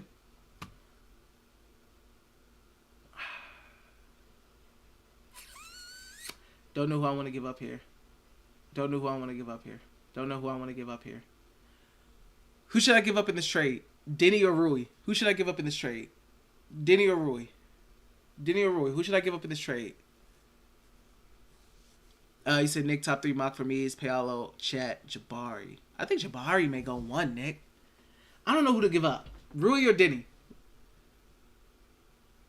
You said no, I'm not touching Kuzma. Kuzma got to go in this trade. I'm trading Kuz for DeJounte. I don't care. I think DeJounte's better than Kuz, personally. I say Diddy says he's more of a 3 than a 4. Denny and Rui, not Kuz. You got to give up Kuz. Kuz is the most attractive asset out of anybody on the team. Outside of Bradley Beal, Kyle Kuzma is definitely the most attractive asset on this team. KP has injury issues, so people don't know about him. Brad's going to resign, so naturally that leaves Kyle Kuzma.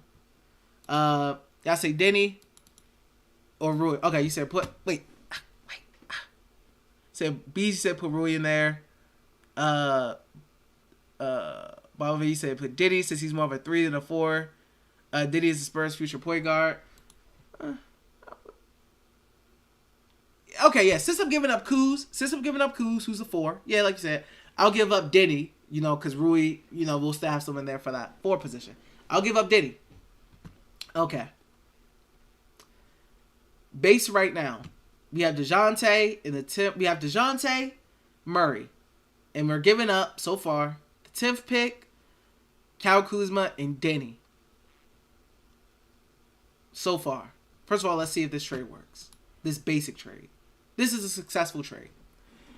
Do you guys think this is enough for DeJounte Murray? Or do the Spurs hang up the phone? I personally think on this trade, the Spurs hang up the phone. I think even if you add, let's take out Diddy and add Rui, I think they hang up the phone. I mean, I kind of don't want to give up Cal and Rui because you're giving up 2 4s. But I think they hang up the phone on this trade. They hang up the phone. I think the Wizards get better, 100%. I think this is a dub for the Wizards. But I don't think the Spurs would do this. What I think, and what I'm looking at, and you guys will probably make me like, no. Give me base Diop. And I think the Spurs want a little bit more. Meaning you may have to give up Corey too. So, for DeJounte Murray, 25 years old, 2 years left on his deal at 16 mil. You get your point guard. Very good. Young. Very good player. This is if the Spurs wanted to really this is what I feel like the Wizards at best can do. Maybe you add Rui in there, but I don't know if I want to give up Denny and Rui. You get Cal. You give Cal up because you have to. He's the most attractive in this deal. You give Denny up. I feel like Denny has a good opportunity to work on the Spurs because it's the Spurs. They make a lot of people work. You got to give up Corey, even though I like Corey. But Corey Kispert isn't going to prevent me from getting DeJounte Murray. He's not. I'm sorry. And the 10th pick. 4, DeJounte Murray. And because you losing a couple threes with Denny and Corey, you get Bates Diop. You throw him in there, who's on a 1-year deal who expires at this year. For 1.8. What do you guys think? Trash? Not trash? What you guys think about this? You hate it? You're okay with it? I don't know what Ian Mahim's doing there. Good question. But do y'all hate this? Do you feel like this is way too much? Do you feel like this is, you're willing to take the risk to get a guy of DeJounte's caliber? I mean, we're not talking about somebody who's 30 years old. We're talking about a guy who's, 25 years old right now? 2 years left on his deal? What you think? Dub or no dub? You hate this or you like this? Hate it or like it? I mean, I'm taking risk here. I'm willing to take risk here. I'm willing to give up these assets and the 10th pick to get DeJounte. That's what I'm feeling to do. That's what I'm willing to do.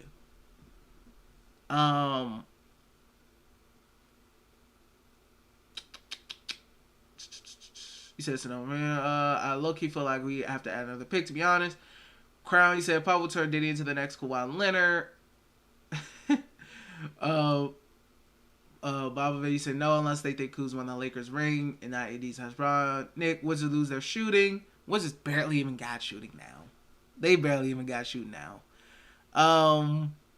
OBJ, you said I do it, but would rather have Shea. I agree. I say I go to DeJounte because I just don't see the Thunder giving up on Shea. I just don't. I don't see them giving up Shea.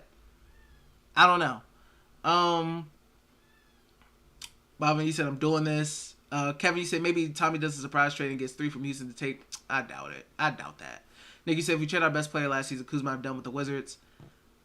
Mo, you said WTF Ian Mahimi doing here? LMAO. Bobby, you said Murray is better with Beal than Shea, in my opinion. And I kind of agree with that as well. Crown, you said we won't lose our shooting if Gil gets hired into our training staff. Plenty of shots to be fired in the facility. Lord. Bobavin, you said Ammo, think we still paying him. Bees Knees, you said, yo, Crown Bees Knees, I'm doing this trade. Stealthy, you said down every day. Nick, you said Gil needs to be in the rotation next year. That's all I know. Bobavin, you said doing this easily. Stealthy, you said D, what you think we doing with the MLE if one not available? That's a good question. I got to look at some MLE candidates. I try to take things one at a time. I've been so focused on the draft. I haven't really looked at MLE candidates. I've just been so locked in on what the Wizards may do with the draft and the trade. I got to look at MLE candidate guys. Biggie, you said that's a negative on the Spurs trade. Way too much to give up. Nick, you said it's a no for me too. Biggie, you said we lose offense and defense. OBJ, Thunder not keeping Shea and Giddey forever. They actually tried to trade Shea last season during the draft. This is my thing about giving up too much. I mean, look. Somebody's going to have to go. Rui's a restricted free agent next season. Kyle Kuzma's going to opt out. He wants an extension right now as we speak, actually. So, KP, if he plays well, he's going to demand all the money. Who are we going to be able to keep? Somebody's going to have to go. Somebody's going to have to go regardless. Kuz may have to go. Rui may have to go. Somebody's going to have to go. KP can't get paid if he plays good. Kuz can't get paid all the money he wants if he plays good. Rui can't get paid if he plays good. Where all this money coming from? We got to give somebody up. And I'm trying to save ourselves all this stress on who goes, who doesn't go, etc. I'm willing to take risks, bro. You said Kuzma is a fan favorite would demolish the fans. DeJounte Murray will easily become a fan favorite. DeJounte Murray will You know, and one thing I don't want to do here is overrate Kyle Kuzma. Kyle Kuzma was definitely, he played well. He had stretches where he played bad. He had stretches where he was clutch, for sure. But I'm not about to act like Kyle Kuzma is like this big all-star for us. Like, I mean, I'm willing to move Kyle for DeJounte Murray. Kyle Kuzma's not keeping me from moving on from DeJounte. Like, I don't think this is, like, I'm not, and this is the thing with Wizards fans. We get too hooked with certain players. Like, I like Kyle. I really like Kyle. I do. I really like Kyle. I really like Rui. I do. I really like Rui. I also understand that this team is ass. And I also understand that this team fights for the play in every single year, and I'm tired of seeing it. So I'm willing to change stuff up. I'm willing to switch stuff up. I'm willing to rock the boat, as people may say, and switch it up. Because for the last however many years, I mean, bro, we've been talking about what we gonna do in the lottery for the last however many years. I mean, we had the outlier where we got gentlemen swept in the playoffs in the first round with Russ, but other than that, we've been trash, man. I'm trying to do something different here. I'm just trying to do something different. I mean, personally, you guys already know my stance in general. I'm team blow it up. I was been team blow it up, but Wizards ain't finna do that, so this is me trying to do something a little different. You know, I don't know if the Spurs even accept this, but this is what I'm willing to do. And this is what I'm willing to give up. You know, I say all the time, I'm tired of being, you know, a mid-level team. I'm tired of being floaty, not too bad, not too good. DeJounte Murray, Bradley Beal, Kristaps Porzingis has a higher ceiling of success with whatever they put around them, in my opinion, than Kyle Kuzma, Brad, and KP. In my opinion. In my opinion. And the reason I'm keeping Rui here is because I need somebody to play my 4. And I don't know what else the Wizards would do, but yeah. I mean, I don't know. What if the Wizards can afford Kyle Kuzma? We don't know what's going on in contract talks right now. What if the Wizards can't afford Kyle Kuzma? What if he opts out and they can afford him? And now you're like, maybe we should have traded him when we had to, when we had some good value. There's no guarantee Kyle Kuzma comes back. There's no guarantee the Wizards can afford Kyle Kuzma. We don't know how much he wants right now. I mean, hey, it's realistic. It'll be easier to keep Rui than it would be to keep Kyle Kuzma, probably. Kyle Kuzma's probably going to want a bag. Let me look at these.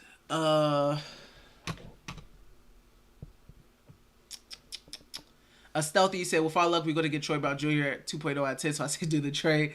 So he said, fans come back when we win. Love Kuz, though. OBJ said, how are people saying this too much? I've never seen players so overrated as Wizards players. These dudes are cool rotational pieces at best. He said, Kuzma played dang near All-Star last year. He definitely played really well. I was trying to give him that All-Star boost. You know, never got there. But he was definitely playing at a really high level, you know. Kevin said, Rui, he can't even guard a parked car. Bobby said, yeah, I love Kuz for us as much as the next guy, but I'm trading him for Shea or Murray or the 4th pick easily. Crowley said, Rui's a 3-level scorer. Who cares? Nick, you said it's time to blow it up or go all in. What's the call, D? Well, like I said, I'm team blow it up. Blow that drain up. Biggie, but it's too late for that now. Biggie said, I said we build their stock up and then get ready to trade them before the deadline. Crowley said, I just saw Rui dunk the ball like Will Chamberlain. Don't give up already. Nicky said, I forgot how good Rui was at shooting. Bees DC said, Kuz stock is up. Trade him now, even though I like him. And see, this is what I'm saying. Like, what Wizards fans, we got to disassociate ourselves with, you know, overvaluing the players that are on our team. Because I got on Ted for doing that with guys like Otto Porter when he gave him the max. I'm like, bro, these dudes are cool, but is Otto Porter worth a max? Like, I feel like Ted, you know, overvalues his players. They think they're good enough. They're this big 3, and they're not. They need guys who are better, you know? And the Wizards fans do the same thing sometimes. Like, we love Kyle. Kyle's great. I like Kyle. Kyle's really cool. Cool dude, chill dude. Great vibe, it looks like, you know. But, bro, I'm not turning down DeJounte Murray, you know, when there's no guarantee that Cal asking range for his next contract, it could possibly be out of our range. What Cal is asking for may be too much for us to afford. I mean, as simple as that. I don't know. I'm willing to make the move, man. Me personally. I'm 100% willing to make the move. Nikki said Rui should have shown he could be a superstar player, and he didn't. He won't be an all-star as much as he wanted. And he's turning into a shooter. Crown, y'all remember those stars of Rui lowering the field goal percentage, stats of Rui lowering the field goal percentage of star forwards. He was decent to above average on ball at times. At times on ball, Rui played good defense, like, at a period, not, like, before last season. Like, I seen it.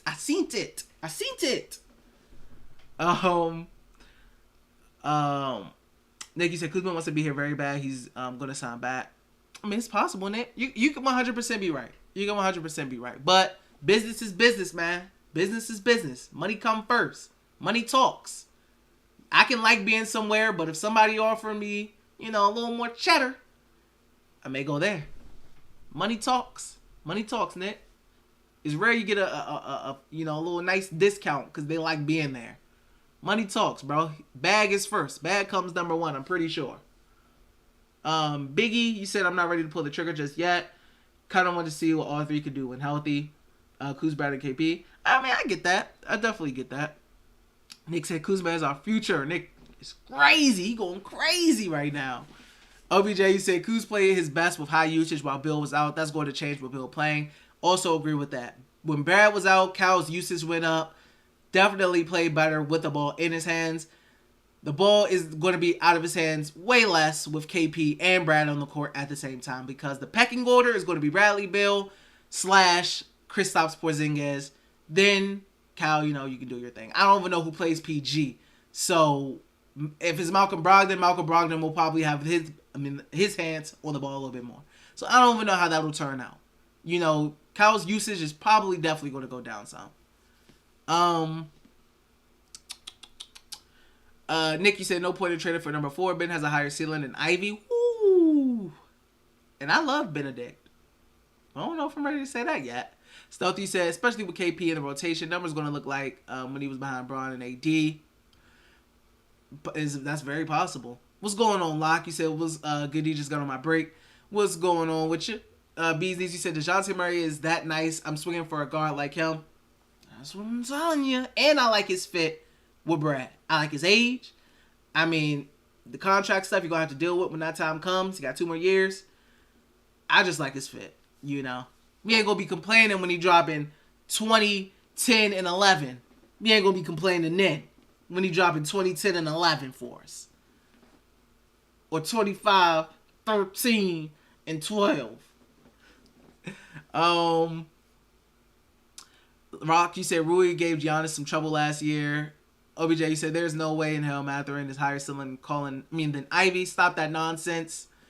Nick, we'll see if money talks with Bill this summer. Yeah, I expect it to. Since City was going on, you said we should trade KCP for a later first round pick. Do you think y'all think he's worth it? I don't think KCP will command a first round pick. Especially he's also a free agent after the season. He's an unrestricted free agent. I don't know if he'll command a first. I don't know. I'm not sure about that. Nick, you said I move up to 7. 7-ish to make sure we get Ben.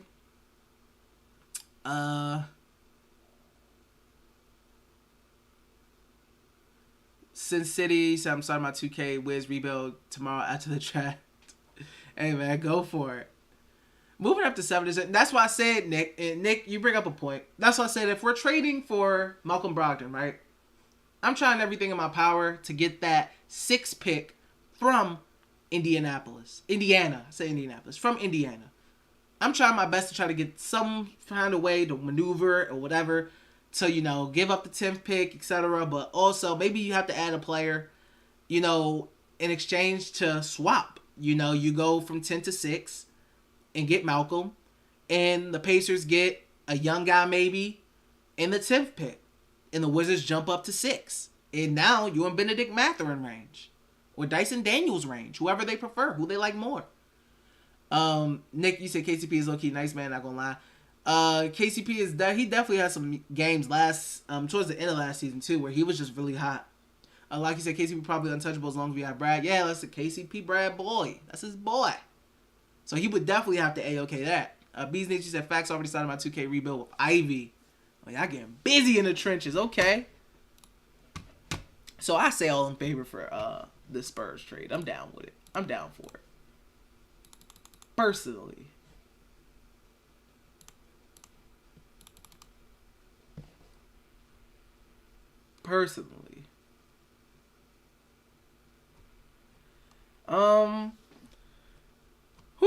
Checking Twitter to see if I missed any, things Wizards related.